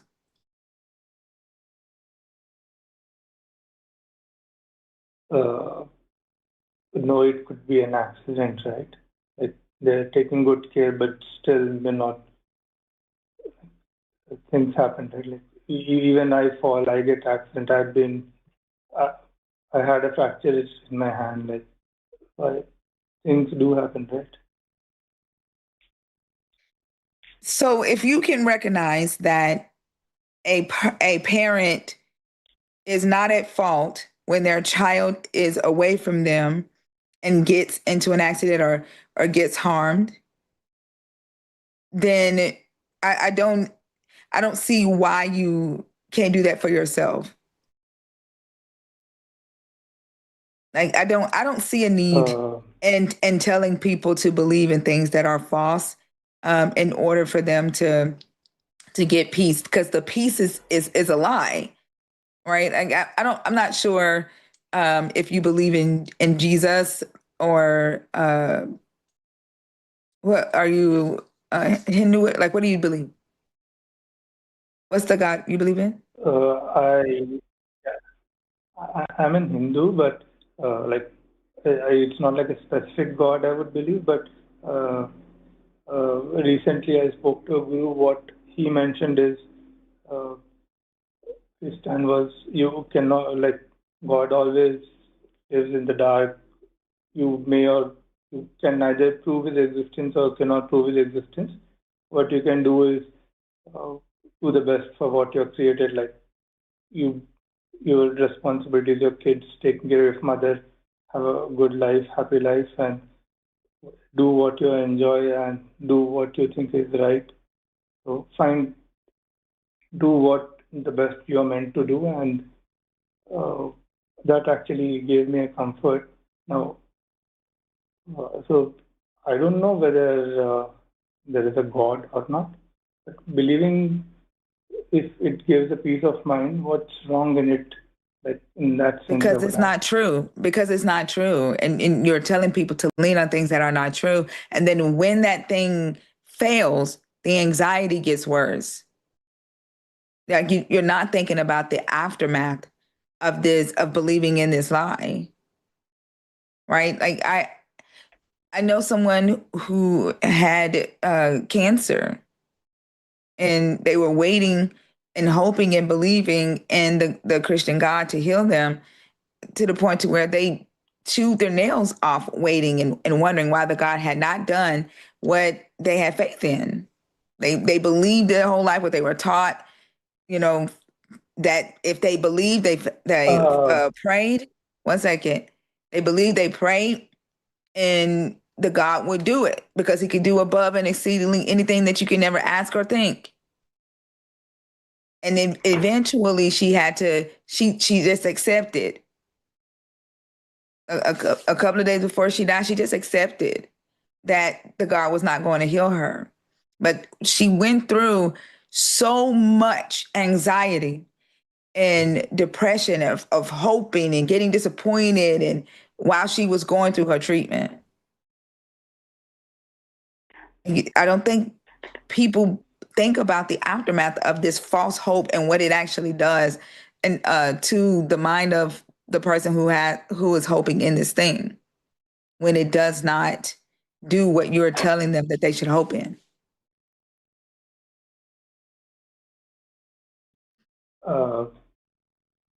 Yeah, I agree to it, but like that cannot be the case in every scenario, right? Like when people celebrate Christmas or Diwali, we enjoy with them. I may not believe in Jesus, but I have celebrated with, had a good time with How is celebrating Christian Christmas friends. the same thing as hoping that there's a God protecting your child while they're out driving? I don't understand. No, I agree what you're saying, but saying that it is not true every time may not be beneficial, right? Like having a good time at Christmas, I cannot go to my friends and say, Jesus is not real. We shouldn't be celebrating this. Let's celebrate something else or do something else. So I mean, it's not the right thing to do at that point, right? So I agree. How are you? How are? I don't. I'm sorry. I'm sorry. I don't understand what you. I'm sorry. I don't understand, and I need you to help me understand the last point you made. Like, why are you comparing this false hope to celebrating Christmas? Why are you comparing the two? For your last point, saying that it's not true, but saying that I said hoping in things I'm sorry. I said hoping in things that are not true. Stop. I said hoping in things that are not true. Not celebrating things that are not true. No, you are saying, listen, you are saying that it is a good thing and beneficial to hope that a God is protecting your children when they are not with you, or to hope that a God exists and can heal you when you are suffering, when you are dealing with a terminal illness.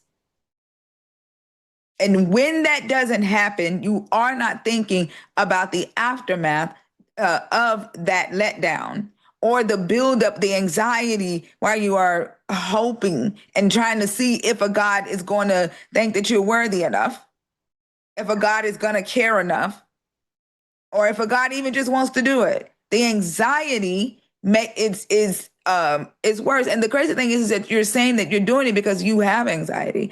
That is not the same as saying I celebrate a holiday that was created for the birth of this false god that's really built around sitting with family members and eating turkey and opening gifts. But if you celebrate Christmas, how does that then create a ripple effect of anxiety and depression, letdowns? What are you hoping in by just celebrating the holiday? How are you comparing these two? Okay, let me. Okay, I'll rephrase our understanding till now, if you agree with me. So my initial point, which I said, was for the safety of my kids, I get anxiety. When I'm with them, I can take care of them. When I'm not with them is when I get anxiety. For that, I use God or gods. Your counter was that's a false hope. When actually something bad will happen to your kids, it's worse, and you will have a bigger anxiety, is what you mentioned. And a rebuttal, what you gave was you have seen people who have believed in gods, and when it came near, still things hadn't changed. And we shouldn't believe in such things because it is not true. There is no such thing as a god or gods. So that is it. So when you said there is no such thing as God, it is not true.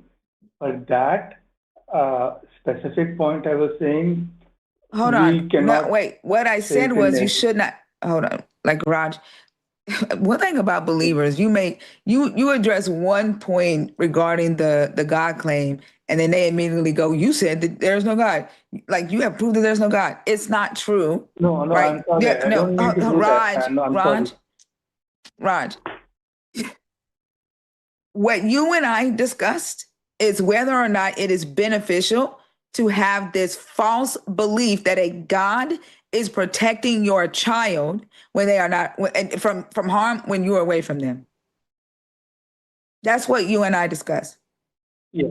Now, Okay, also, hold on, Rod. Wait. Also, the claim that a God is beneficial to stop you from suffering, or that a God wants you to suffer, right? That's a different claim. With one that I still think that a belief in a God increases suffering of humanity, because human beings do things based on what they think a God is saying or wants them to do.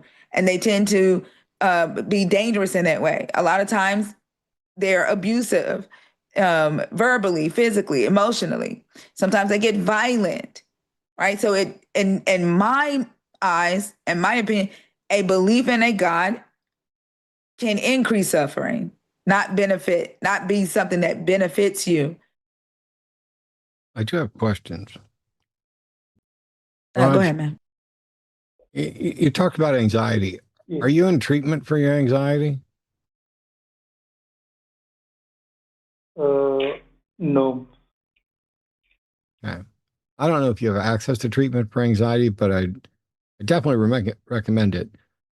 I'm wondering, maybe if we're not talking past each other a little bit, I don't think anybody is saying there's a problem with optimism. But if you have a baby and you're going to leave the house, should you get a babysitter, a professional one, have a friend or family member watch them, or trust that God will take care of that baby?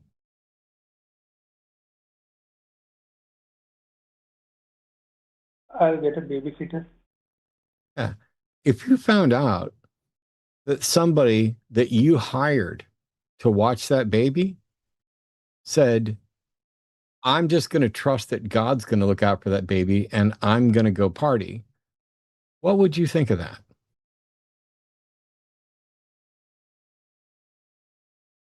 That would be unprofessional and It would be being fucking dishonest. criminal. It would be criminal. That person should go to jail because they agreed to Yes. look after someone for money. And instead of doing it, they hoped that God would take care of it. And the reason it's criminal is because there is absolutely zero good evidence that any God anywhere ever in the history of the world has ever actively taken care of or helped out with anything ever. You are opting for false hope.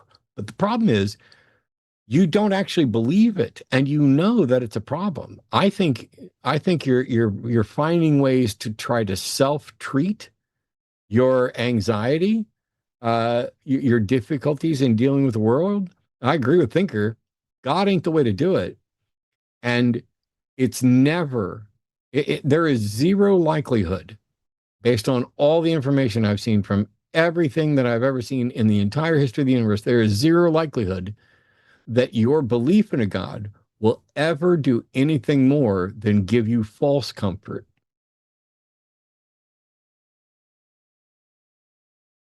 Okay. If you have some So, reason to uh, think that the comfort is not false, I'd love to hear it.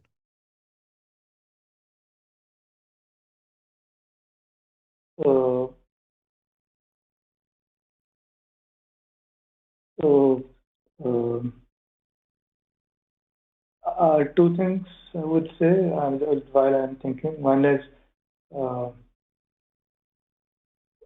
if taking, when I say like no one else is actively taking care of my babies when I'm not with them, is giving me anxiety. Uh, uh, so one suggestion what you gave is professional help. I'll look into that. Uh, but I don't have an answer to like what will it, other than taking the best care of them and what will happen to them when I'm not with them is what's bothering me, I would say. So I'm pretty sure And I don't have an answer. Yeah. that Thinker's done the best job she can raising her kids. Why on earth would doing the best you can raising your kids ever involve trusting that a God will look out for them?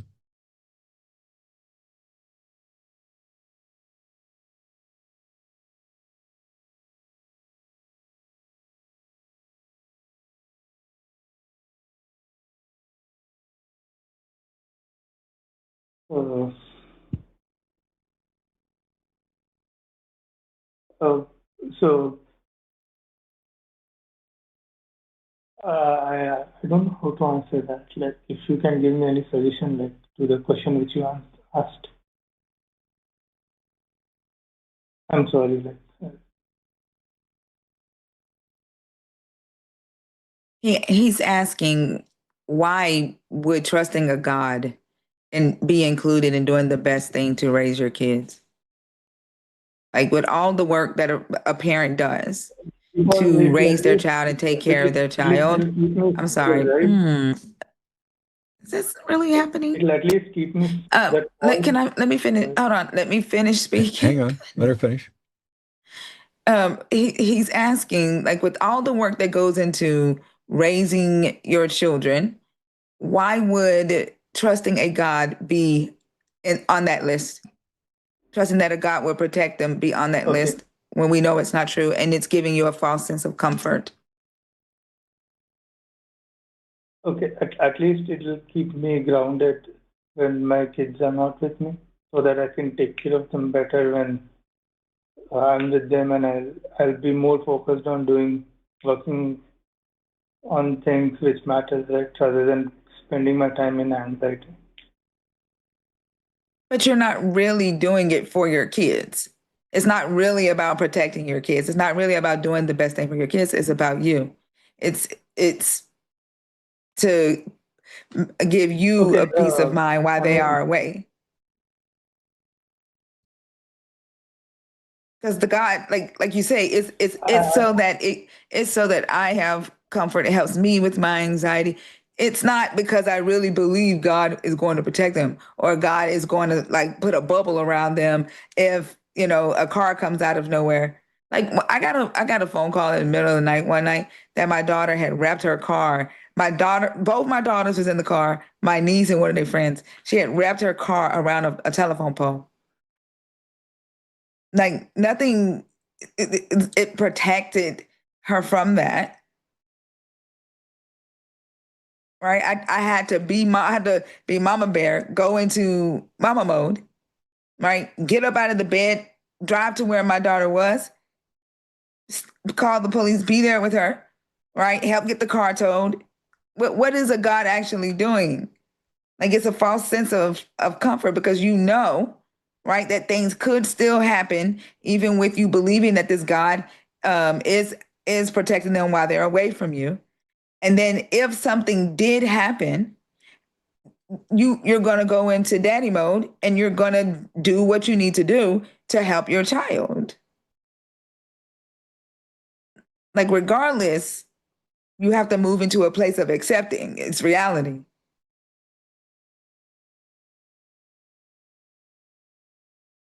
Right?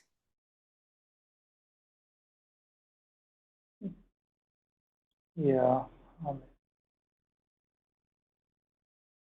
I'm wondering, I kind of So, have, yeah, go ahead.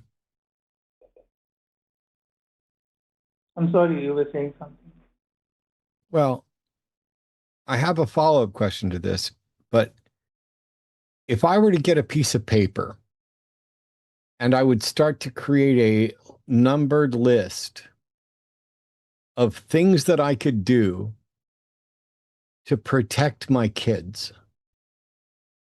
And like, I don't necessarily know what the actual order would be. What, like, number one would be feed them a healthy diet, make sure that they have clothing and shelter, make sure that they know that they are loved and cared for.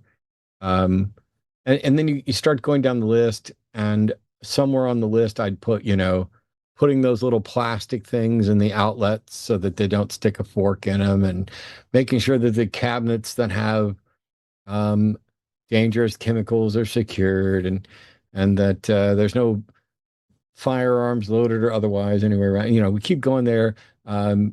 Maybe sanding the corners off of things that they might bump into. We could keep going and going and going. What number do you think trust God would be on that list?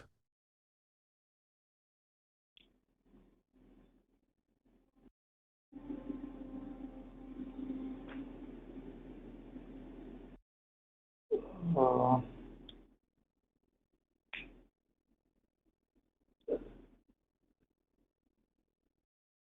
I wouldn't say God, but when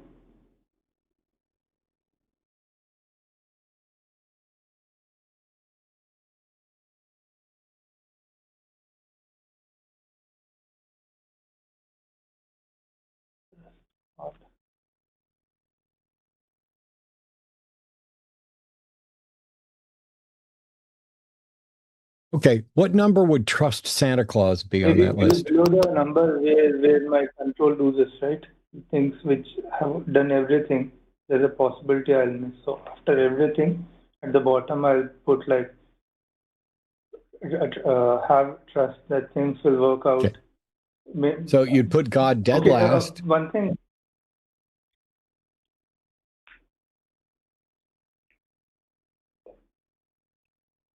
Right? You Yeah, just basically said like you'd put God dead last.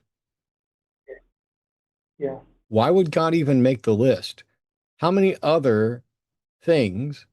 Now make a list of all the other things that you do not have evidence exist that you would put on the list before God.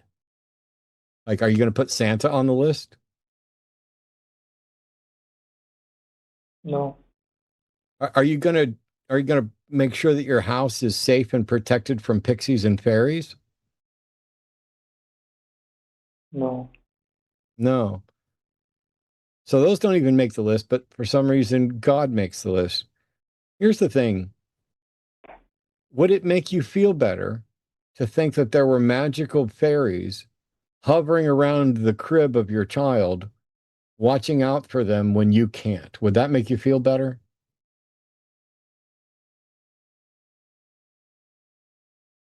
No. Then why would a God It's not who you real. have no more evidence for and no more justification for believing, who you put bottom on the list, why would that make you feel better?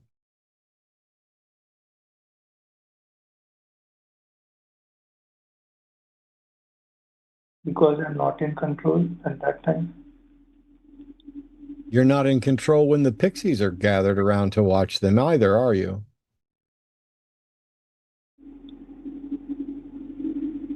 Yes.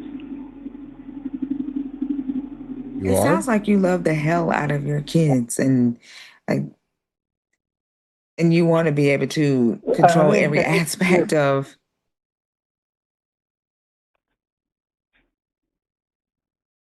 I think I get the point. I need to think over it a little bit. What is it? You need to look into some counseling and therapy. This is not in any way a slight. I have a therapist. Most of the people I know, especially the people who are getting better at dealing with things, have therapists. It's mental health is a serious thing. If your gallbladder was about to rupture, you'd go to a doctor. If you needed heart surgery, you'd go to a doctor. If there's something wrong with your psychological health, you need to go to a doctor. You need to go to an expert. Um, if you were to make a list, and here's an easy list, list the top 10 things you could do to help improve your own mental health. Could you list 10 things before you added pray?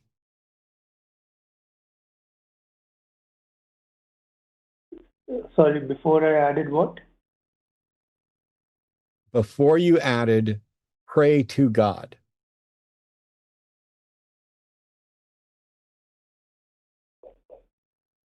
I don't know.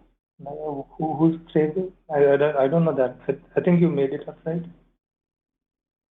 I'm saying if you were to list things that you could do that you think would be useful in improving your mental health, things like seeing a counselor, seeking medication, going for a walk, talking to a friend. Could you list 10 things that you think would be helpful to you before you added trust God or pray? Oh, trust God. Okay. But I'm sorry, I misheard it. Okay. I, you want me to do it now or think about it later? No, do you think that you could list 10 things before you felt like you needed to add trust God? Yes. Okay. Then you need to make that list and make sure you do at least all of those things before you trust God. Because we need to prioritize based on where the evidence points on how best to get help. It may be, I had triple bypass. I had open heart surgery after multiple heart attacks. I'm doing great. But if I listed all the things that I should do, one of them was to see a cardiologist. One of them was have the surgery. Another one would have been changing things about my diet. The other one would have been changing things about exercise. I could make a whole long list of things that I could do before I trusted God to fix my heart. How irresponsible would it be for me to skip that list and just trust God? I think that would be lunacy. And I think I'd be dead.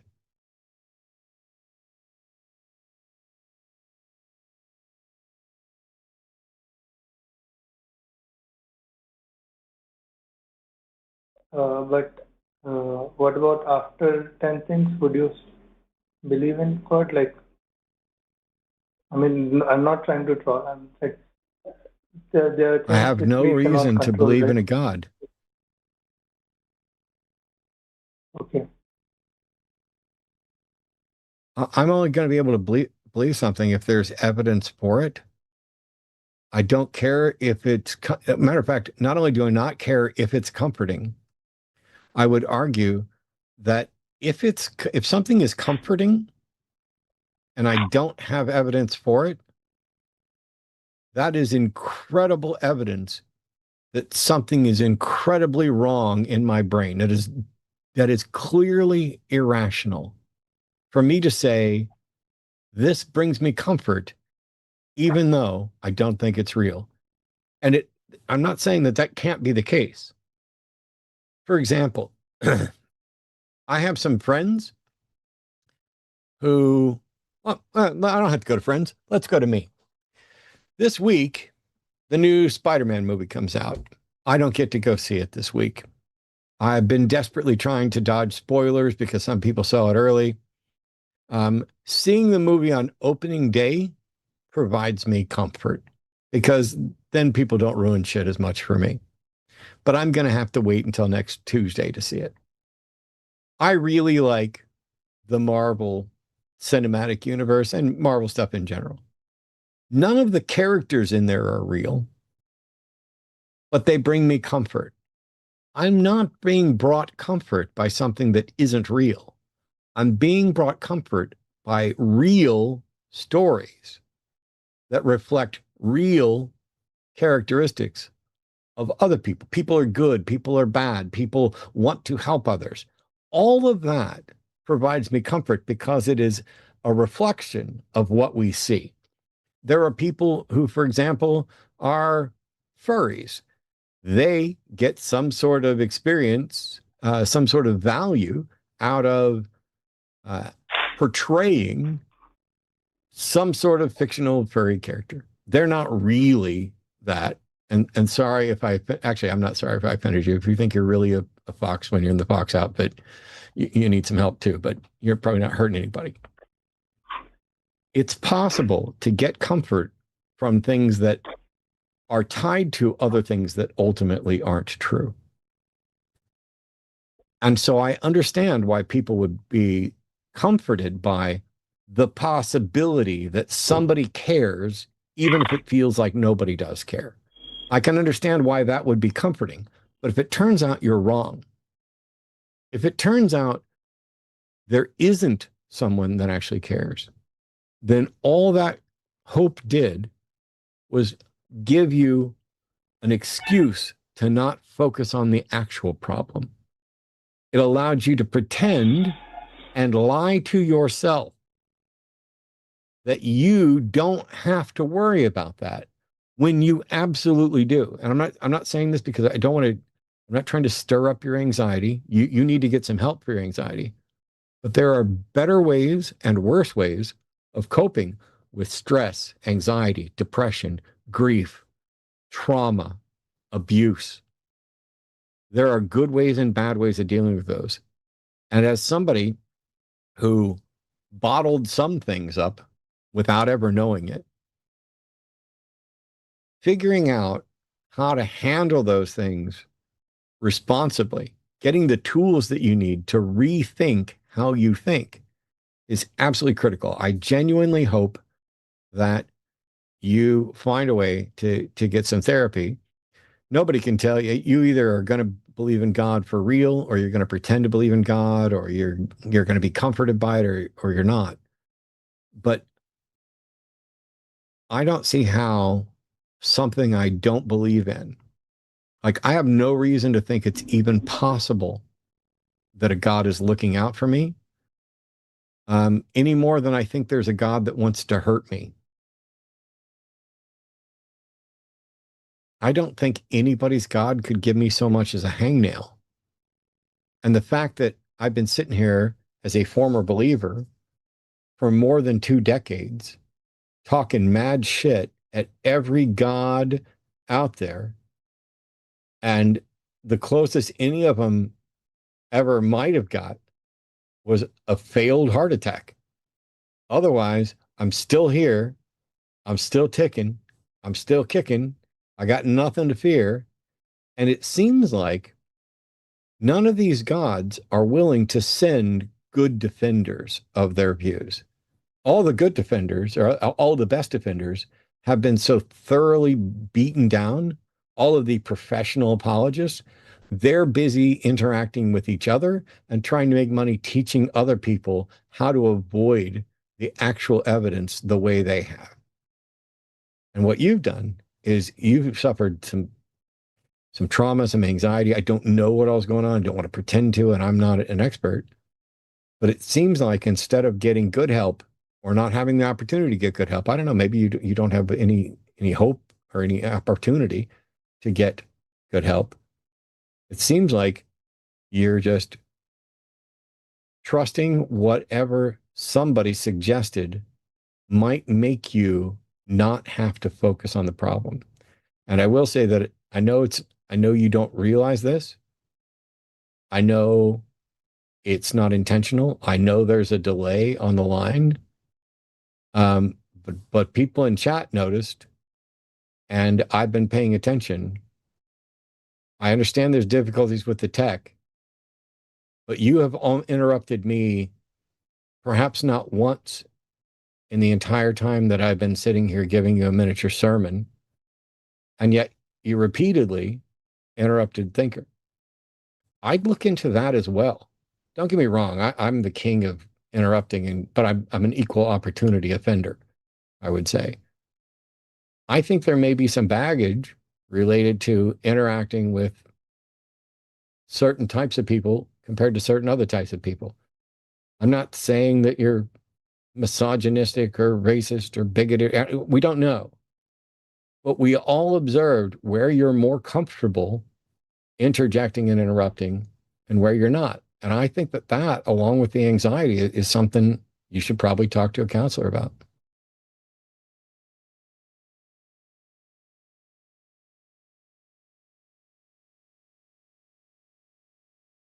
Okay.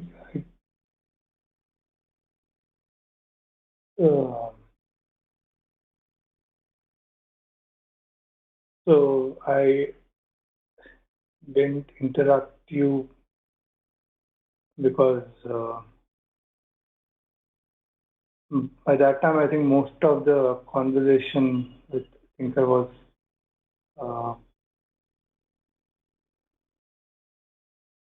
done, and I think I felt like we both were not having say similar ground, or I was not understanding what she's saying, and I had a feeling that she's not able to understand what I was saying.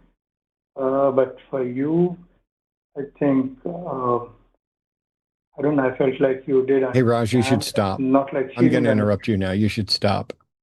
We don't need you to try and figure it out right now and explain it or anything. Nobody's putting any blame there. It could be any number of things. It may be an actual problem. It may not. I just brought it up because a lot of people noticed. And since you're now in a position where you should be considering getting some counseling, you might want to put that on the list of things to discuss, because you might have, like I did and other people did, some baggage you're unaware of. I think also, like, I approached the conversation from, you're supposed to be trying to convince me why I should believe in a false hope, approach life this way, and not necessarily me understanding why you do it, right? Like I stated that I understood why, but I also stated the problems that come along with it. Like, that's what this conversation is about. Like, we're not here to have tea and crumpets. And so I did not approach this as like me, giving you advice on your anxiety, right? And so I think that we might have been talking past each other in that way, in that I'm defending the claim that this is something beneficial, which is what you said when you called in. This is something beneficial to do. I'm a mother of 4 and a grandmother of 2. when my kids leave the house, I don't know what's going to happen. Anything is possible. And I understand wanting to be in control, but the reality is that you cannot. You cannot be in control. And that is something that, I had to accept and learn to deal with. That when they leave the house, I give them instructions. Don't drink and drive. Don't make sure that everybody has their seatbelts on. My 18-year-old came and picked up my 2-year-old grandson. Don't be on your cell phone. You have precious cargo in the car. That's like all I can do is remind them, right, of the situations, the consequences. I tell my daughter, hold your head up when you walk in public. Don't look down at your phone. Be aware. Straighten your back. Walk with confidence so that people don't think you're a pushover and they try to, walk up and grab you and they think that you're not paying attention. All I can do is teach them how to operate in this scary world when I'm not around. But I have to accept that I cannot control it. I don't have anything that can control it. I understand being a parent, but I approach the conversation from a debate. Does that make sense?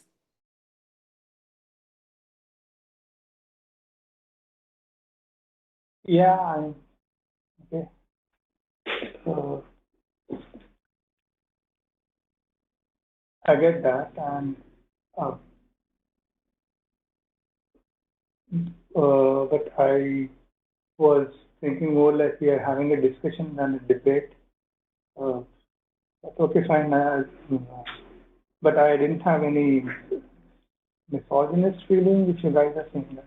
That's all I want to say. Before the call, Matt was already looked very upset with the previous callers.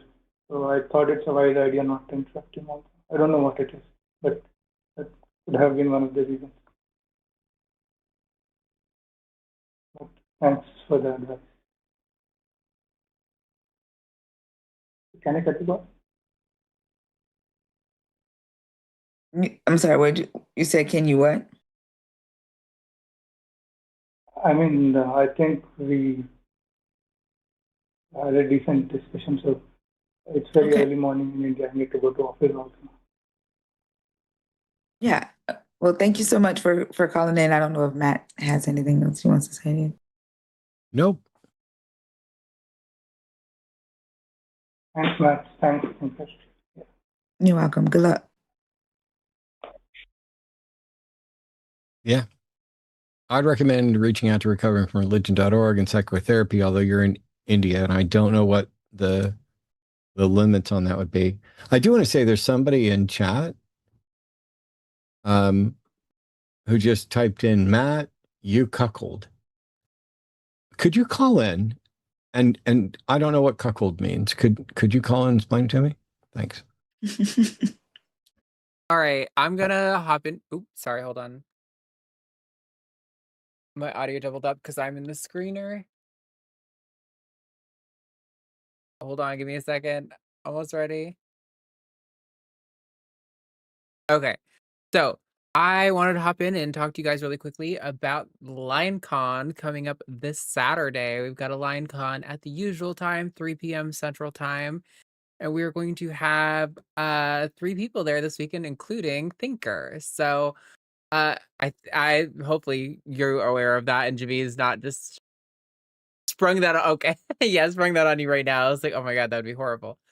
So if you guys want to check out LionCon, that is our like semi-monthly, sometimes we double them up because we miss a month, event we do here at the Lion for patrons of the $15 and up tier, where you get access to a like 2-hour-long event with 3 speakers, each about 20 minutes, and then about an hour-long Q&A portion after, where they all give a little presentation on a topic that they are passionate about. I know Jovan is doing, I think it's a presentation to radicalize your uncle. John Gleason will be doing how to read, study, and question the Bible. And then Thinker will be doing a talk. I'm not sure. I don't know if I've gotten your topic yet or if that's been sorted out. That's totally fine. I haven't decided yet, but Okay. Good for you. No worries. But yeah, so if you want to hear those talks and maybe ask some questions, get some conversation in with those hosts, please do consider going to patreon.com/calltheline. $15 and up tier gets access to the live event, and then there will be a playback available for the rest of the patrons. I think a $5 and up, I can't remember. It's been a while since we established those rules. Available. So yeah, that is going to be a thing you guys can do. Also, if you are, I think there's a playback available to all patrons, including the free tier of the Zoom that Jimmy did today at 4, which was talking about our new LinePod newsroom app, which is basically kind of like a similar to Reddit kind of news app that we will be using to integrate into our new iteration of the Lions podcast. So you can both be a part of our community and get some like left-leaning like news and be a part of our podcast all in kind of one thing. So if you want to go be a part of that, you can check that out on our patreon.com/calltheline. Really sorry about the dearth of calls. We've got like 1,000 viewers across both active streams, so I don't really know what's going on. I've had like 20 different atheists calling in being like, I want to talk about why Christians believe what they do. And I've not even screened those motherfuckers. I don't want to hear that shit. You don't believe it. Fuck off. Can I hop in for a second and put this person live just for a second and then let you continue? Sure, go for it. Hey, Andrew. Yes. I don't give a fuck about that topic and never will. What do you mean? What topic? You said you wanted to discuss Friedrich Nietzsche's child philosophy. I don't care. Yeah. Thanks for calling. Okay. The thing, Okay, go everyone ahead. wants to Sorry. give a book report today. We don't need a book Yeah. report. We want believers to call in and defend what they believe. I don't care I'm if still you're an waiting on that atheist person to who define wants to cuckold. yeah. Andrew's calling back already. Bro, take a hint. Wait. Oh, sorry. Yeah. No. No. I wasn't going to put him back live. It's just here. Hi. We're here to have people defend positions that they think we should share, specifically those related to religion or philosophy, or sorry, politics and spirituality and whatever else.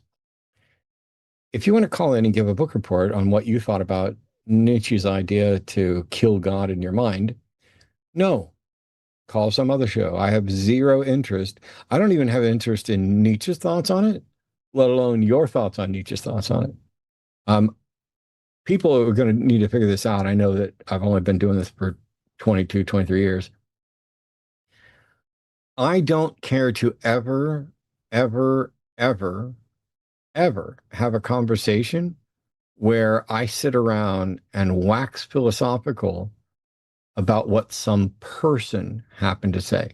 I'm happy to discuss ideas.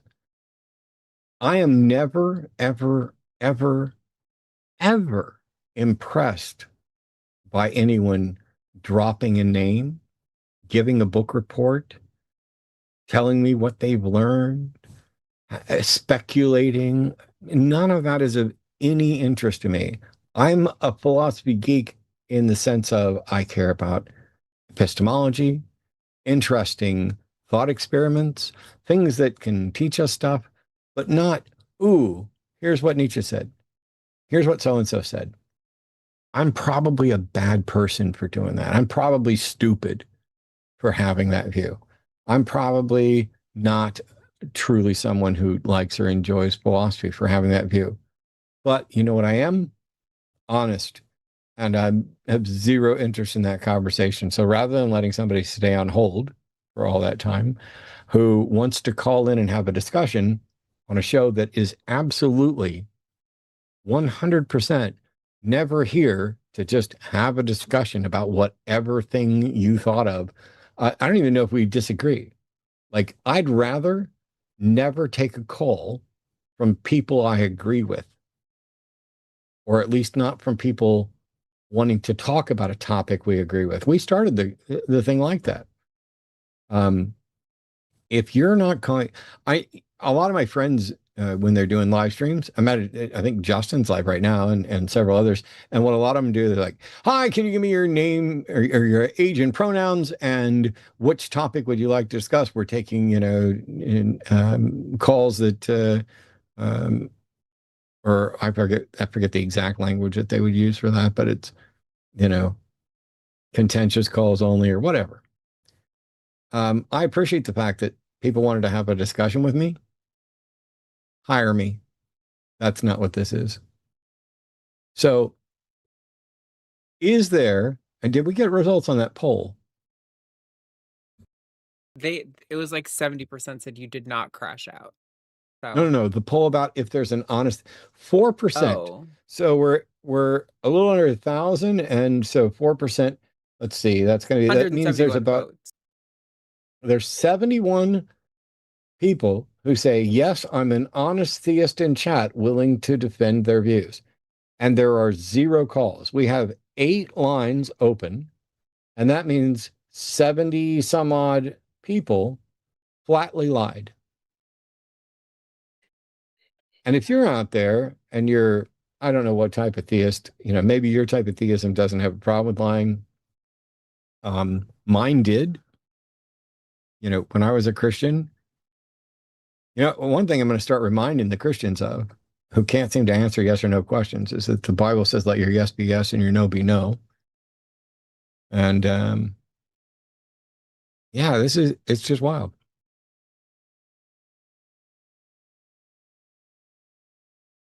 Yep. It's something that I experience a lot on my live. I'll have like 900 people sitting in the live and nobody coming up, but they're all in the chat talking shit. And I'm like, but you ain't, like, y'all sitting here listening 900 strong, but won't come up and discuss any of it. We know why. Mm-hmm. I've done this for decades, and there's a lot of things that are happening in this particular realm of online debates and debating. The first thing is that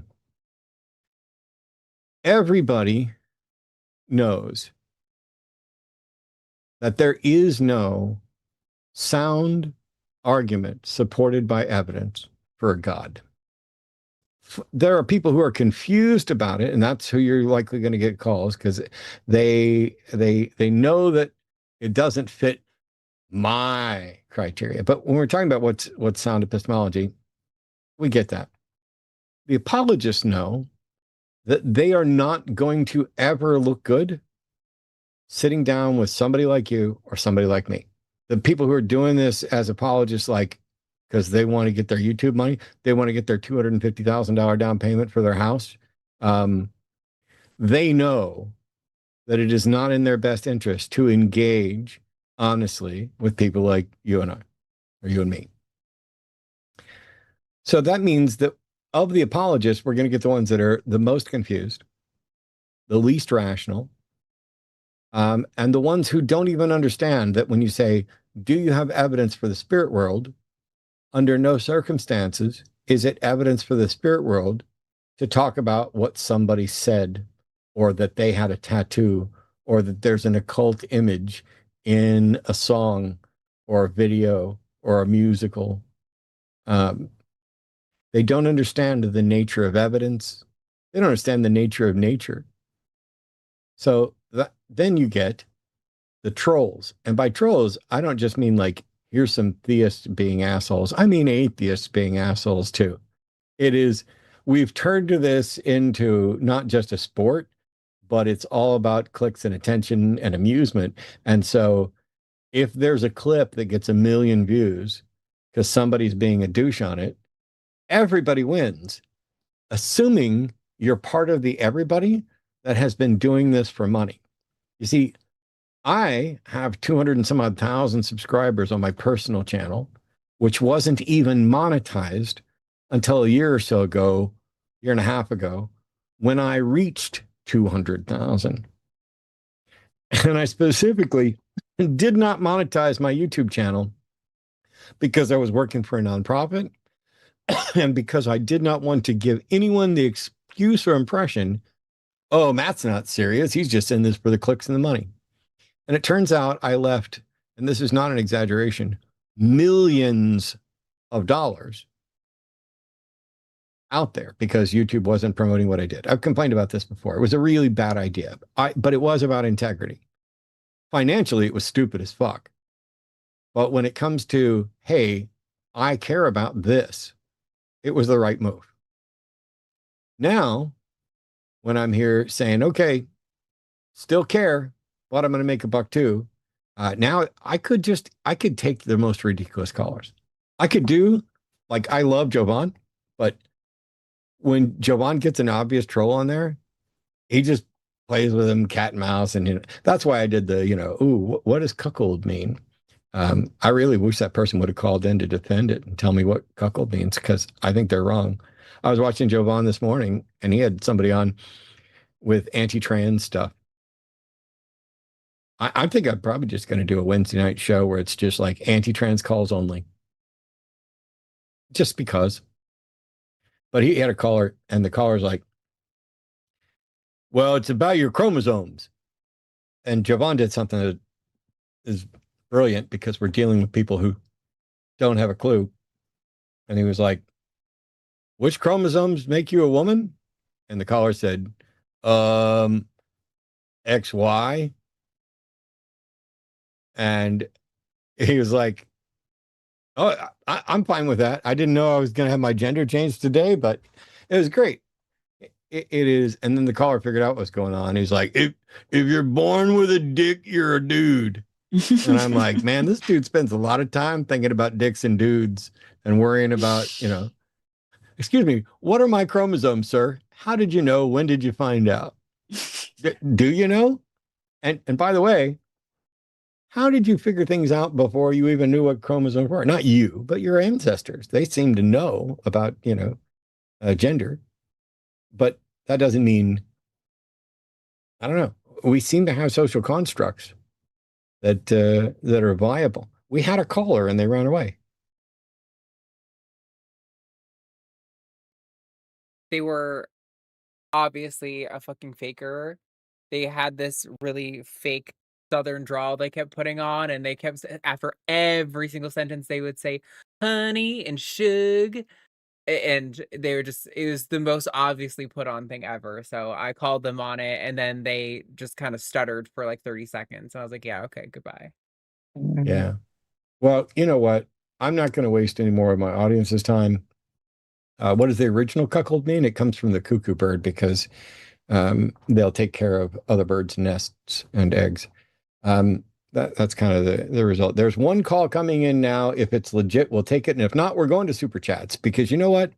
I'm heading to NanoCon this weekend. And while you guys will be able to watch the Transatlantic Call-In show tomorrow afternoon, I probably won't, because on a 14-hour drive, which I'm going to spread out over a couple of days, I'm going to be working on fine-tuning and revising the nearly 2-hour magic show that I'm putting together, or have put together, for NanoCon. And if you don't have your tickets, you might be out of luck, but you can go to nanocon.rocks for more information about that. There were a few other conventions coming out. Somebody in chat said they're calling now, so we'll see how that goes. But BajaCon is August 21st through 23rd in Sarnia, Ontario. AhaCon, that's the American Human Association convention, is September 19th. It's an online convention, so you can go over and check out American Humans to find out more about that. October 23rd through 25th is Rocket City Reason in Huntsville, Alabama. And you can go to rocketcityreason.com for more information about that. I know, honey, you're going, right? Yeah, to Rocket City Reason. Yeah. Yeah. Sorry, I said honey, and Thinker nodded, and I was like, because that's you awesome. pointed, you're pointing up, and I'm in the screen. I'm above you, and I'm like, oh, it's good. yeah. I'm like, yeah. In this scene, we're side by side, and I wouldn't call you honey without confirming that's appropriate at all. So yeah, Arden will definitely be at Rocket City Reason. I may be, if I'm able to get animals taken care of and everything else. But all right, I guess the person who said they were calling didn't. Well, here's the thing. that person, I'm assuming, because that was the only number that came in, also called a second ago and said they just wanted to chat. And I was like, that's not what we do here. We need you to have a specific topic. And they were like, okay, let me think. And I was like, no. And they called like 30 seconds later from that number. And I don't think they came up with an actually substantive topic in that time where you guys disagree on anything. So I would like to It's have weird. a real theist caller, but it It'd be seems like nice. they're just not willing to call in today. Somebody asked what the original meaning of cuckold was, and I said so, and then they said that's not the original meaning of cuckold. Well, I don't know what to tell you, but just to double check, I went over to Wikipedia, and it says history of the term. The word cuckold derives from the cuckoo bird, alluding to its brood parasitism or tendency to lay its eggs in the nest of other birds. The association is common in medieval folklore, literature, and iconography. So I cited my source, cite yours. Somebody else asked, I'm going to answer one question in chat, then we're going to supers. Matt, is James Randi your favorite conjurer? No, in part because he's no longer alive. For a while, he was easily one of them. I have way too many. I was going to say I have way too many favorite conjurers or potentially favorite conjurers. But I will say, I was reminded just yesterday that there is one person in the magic community that I admire and respect probably more than any other magician. And I was reminded how pleased I am that we are friends. And that is Sean Farquhar, who's the two-time world champion of magic, the inventor of tons of stuff, multiple-time Penn and Teller Fooler, and the person who helped me work through some details on a trick that I'm doing this weekend, and who performed a magic show alongside me and Mary Hatfield, or actually, I performed as an intro to the world champion. So James Randi and I did an event where we sat down and talked, and Randy did a trick, and then Randy went out and sat in the audience, and then myself and Sean and Murray did a three-man show, and it was phenomenal because those other two guys were there, and they didn't allow me to stomp all the way through it and make it awful. But genuinely, Sean is one of the best people I know, and so thanks a lot for the help. And yeah, he gets listed as my favorite. Are we ready for supers? Yeah. Sorry, chat. I wish we had more calls, but I don't know what happened today. Let's Give get me some one supers. sec. You guys can make up for it. I have a 14-hour drive. I have all kinds of stuff. I'm gonna have to sweep in a truck. I can't even get me a hotel. I'm going to sleep in a truck. So you don't have to chip in to get me a hotel room. But if you want to chip in so that, maybe I can eat somewhere other than McDonald's on this trip. Anyway, first super chat, alias Shauna Silverbow says, they tell you should just say no to drugs, but if I'm talking to drugs, I probably already said yes. Seems legit. Let's see. The nerds are in the building, as always. Thank you, AG. Welcome. Thank you, nerds, for being here. Appreciate y'all. Arden, are you putting these up, or do you want me to? I was assuming you usually like to do it yourself. Yep. Okay.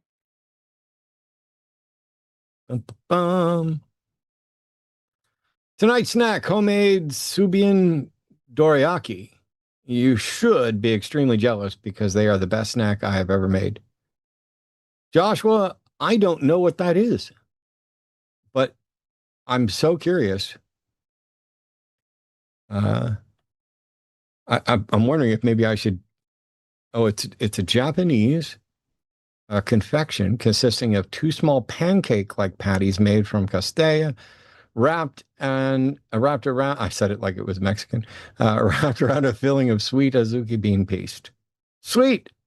Well, thanks for sharing. I can't wait to try them one of these days. When are you coming over?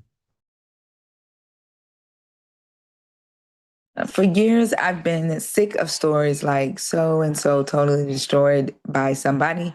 If they were destroyed, they wouldn't still be talking. Yeah. Yeah. Trump hasn't been destroyed. The apologists haven't been destroyed. They've just been defeated. They'll keep coming back. Host, 2 + 2 = 4 factorial. I'm sorry, bad math joke on my part. I had to do that. But 2 + 2 = 4. Caller, I see where you're going with this, but I disagree. It is absolutely wild how many times over the last couple of decades I've created an example of a logical argument that is impossible to object to. I can make it completely free of content. Just A's and B's. Premise 1, A = B. Premise 2, B = C. Therefore, A = C. And what will happen is somebody will complain that it's not valid when it definitely is. Somebody will agree that it's valid, but then when you substitute in things for A and B, they'll be like, oh, that changes it. No, it doesn't. They don't. We have failed. We have consistently dumbed down the world by failing our education system. We're not teaching the basics of skepticism, critical thinking, logic, any of it. Nope, I agree. Is this the right one? Phil bros suck and need to stop the BS. I don't know where that one came from. Wait, are you? Oh, are you setting some of them live? No, I'm not. It should be filtering to only $10 and up. So I don't know. I was filtering to 10 and up, but evidently no, I didn't filter it. Oh, my okay. bad. No, no worries. Yeah, I'll filter it for 5 and up, so we're still going there. Boom, boom, boom. So we did Phil Bros suck. Let's do John can't answer the questions because he has tinfoil in his ears. Pose law in action with racist shitbag. I don't know. Did he say something expressly racist? Because I don't know that. But thanks, Gertrude. And then that was the one that I'd put it on. That was Carla. Thank you so much. Thank you for great content. You're very welcome. I appreciate it. So now I've got it set to 5 and up. My bad. I'm sorry. When we're on the line, I didn't know that you were doing it. I apologize. No, you're good. Okay. We should do dollar up for the next hour and just take them all. But okay, and then the king of false advertising and over-exaggerated claims, religion, George Carlin. Oh, how I wish we could hear his commentary on current events. Maybe. I loved Middle George. There was a period of time where George was both insightful and funny. And later on, he was just insightful and angry. And I'm not complaining. I understand why. And I think his thoughts would be great. Lewis Black's another one that, might have some insight. But at this point, the world no longer makes sense. And so the insight from those folks, it'd be great, but I think we're just cooked, and I don't know what will change things. Have you seen the SpongeBob "This Must Be Your Wallet" meme? It's so accurate to what you just said. No, I have not, but I'm sure Arden will show it to me later. Thinker speaks. Raj opens his mouth. He wants no parts of her. Yeah, I can't, I can't read people's minds. I will pretend to read people's minds on stage this weekend, and I'm pretty good at pretending it. But I can't actually read people's minds. I can't necessarily know what was intended or what prejudice or bigotry lies in there. And I've always said that I want people just comfortable enough to identify themselves, identify their bigotry specifically, no matter what it is. I want them just comfortable enough to identify it so we know who they are, so that we don't end up amplifying the sort of behind the scenes undercurrent of bigotry, whether it's, gender based or race based or whatever. But I feel like I have an obligation to use all the bucket loads of privilege that I have to do the best to be a better person than perhaps I used to be, and definitely better than I once cared to be. Yep, you got to speak up for everybody, and instead of just going with the "you're awful," which I'm fine with quite often when it's very obvious, it might on occasion be doing something like what I did with Raj, which is, "You did this. Look into that."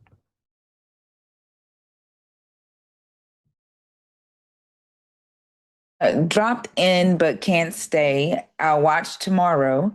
I'll share info that needs more visibility. Science communicator. At Professor Dave explains, just put out a deep dive video. Destiny loves genocide about Zionism and the genocide. Love to all, and stay safe. I watched like half of it today. I mean, not that I haven't reviewed every single thing. It is like a fire hose of information, and it would be like impossible for, I think, for anyone to go through and check every single thing he said. I know a lot of it I've heard before and has been verified before, but yeah, it was, I think, a pretty good video on the whole. But like I said, I only saw like half of it. It was like almost 2 hours long. Is that on YouTube? Is that his handle on YouTube? Or Yeah, Professor Dave explains. Yep. I don't know Dave well at all. I think we've done something here on the line once upon a time. A couple things. He's been here for a few of our fundraisers too. But he and I haven't done like a show together, and I don't know, or if we did, I don't recall, and I'm sorry. And I don't know Mona. Put a poll up real quick. We're going through supers. Should we get Super Dave? Super Dave Osborne. Should we get Professor Dave on a hang up sometime? Because that would be actually interesting. I've debated Destiny, which means I've interacted more with Destiny than I have with Dave. And Destiny, I debated on abortion, and all he did was agree with me. So I was unimpressed either by his position or ability. I do not pay any attention to him, so I wouldn't really know how much he loves him some genocide. But maybe I'll look into it. Here we go.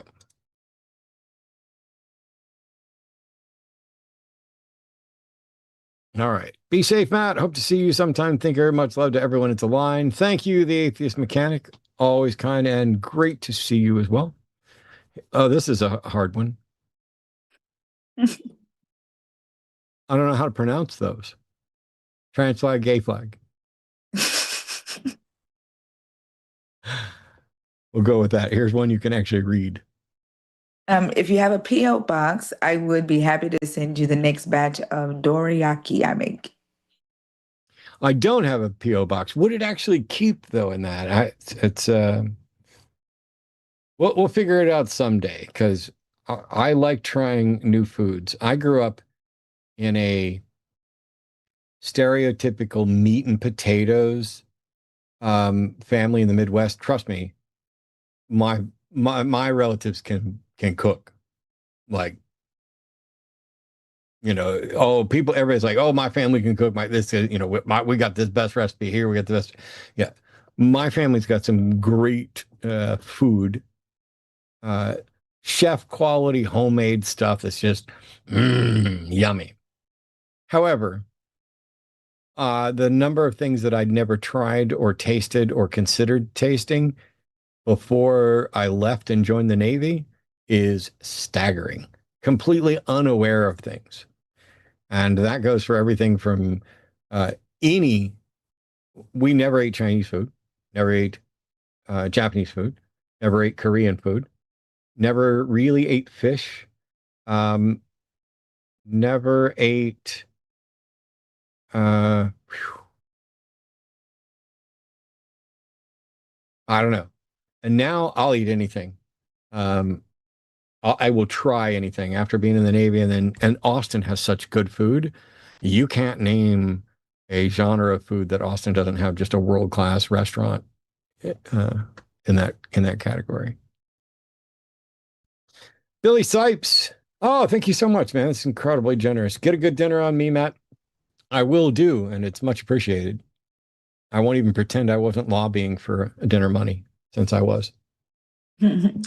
Thank you all for doing what you do. Which version of the Bible would you recommend reading in regards it being accurate? But easy to read, as well as resources to use while reading it.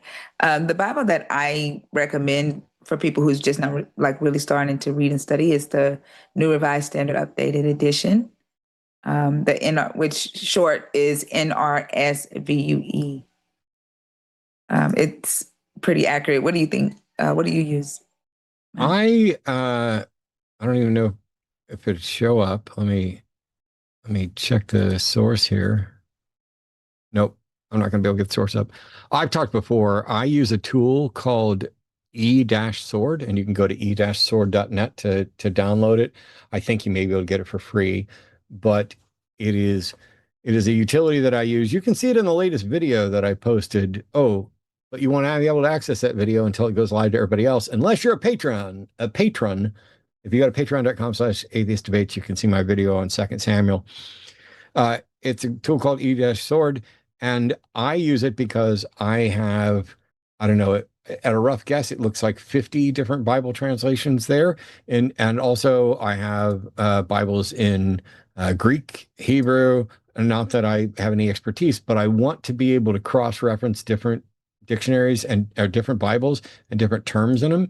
So while I've got a KJV 1611, I also have a KJV expanded where you can look up the individual Hebrew and Greek words, and then another KJV, but also I think I tend to go for the ERV and the ESV more often.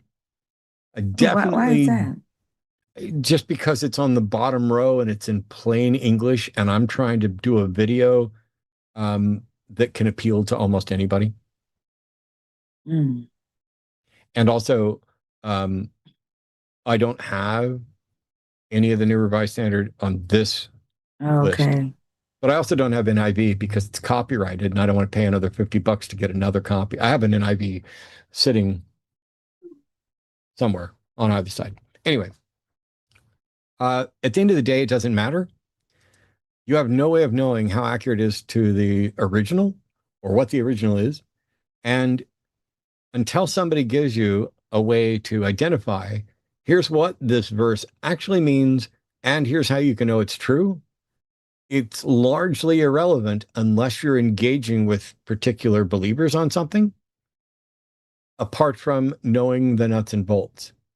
And what you're going to find is, or what I found, anytime I referenced a specific Bible version, whoever I was talking to preferred a different one and wouldn't accept anything other than theirs. So when I'm in a situation like this, I would rather them identify their version and read their version and go from that. In the broader sense, when you talk to Justin, you talk to anybody who knows, it definitely matters. There are some that aren't even in the ballpark of reliably accurate, even to the oldest and best sources. I just don't spend that much time on it. And I spend a lot of time on the Bible. I spent 4 hours yesterday just in 2 Samuel, and I used KJV, ERV, ESV. I used the 2 different Hebrew Old Testament because I wanted to double check just dictionaries. I don't read Hebrew, but I can look it up. And also the CEV. I had the Common English Version up because it was handy, and I want to make sure when you start content alert or trigger warning, 2 Samuel talks about sexual assault. Frankly. And I wanted to make sure that the words used there were very clear so that somebody didn't say, you're calling it this. Like they do this all the time. You call it slavery, but the Bible calls it, indentured servitude or whatever. Yeah, depending on which one you pick. But by the way, that's not moral either. And what difference does it make if you call it? If at the end of the day, you're saying that God permits you to own another person's property and beat them and pass them on to somebody else, I don't care if you call it giving them bubble gum. It's fucking wrong. And so, yeah. Hey, we gave them bubble gum. Well, that sounds really good. Let's paint this pig. All right. That is all we've got today on the show. Thanks everybody for tuning in. Thank you so much, Thinker, for joining us. Thanks to Arden for producing, to all of our call screeners and moderators. You guys make sure you tune in. Go watch Thinker stuff. Have a great week. If you're coming to NanoCon, please come by and say hi. Don't be scared. I don't bite unless I'm asked and given permission, and probably not even then, because I'm not too keen on what you taste like.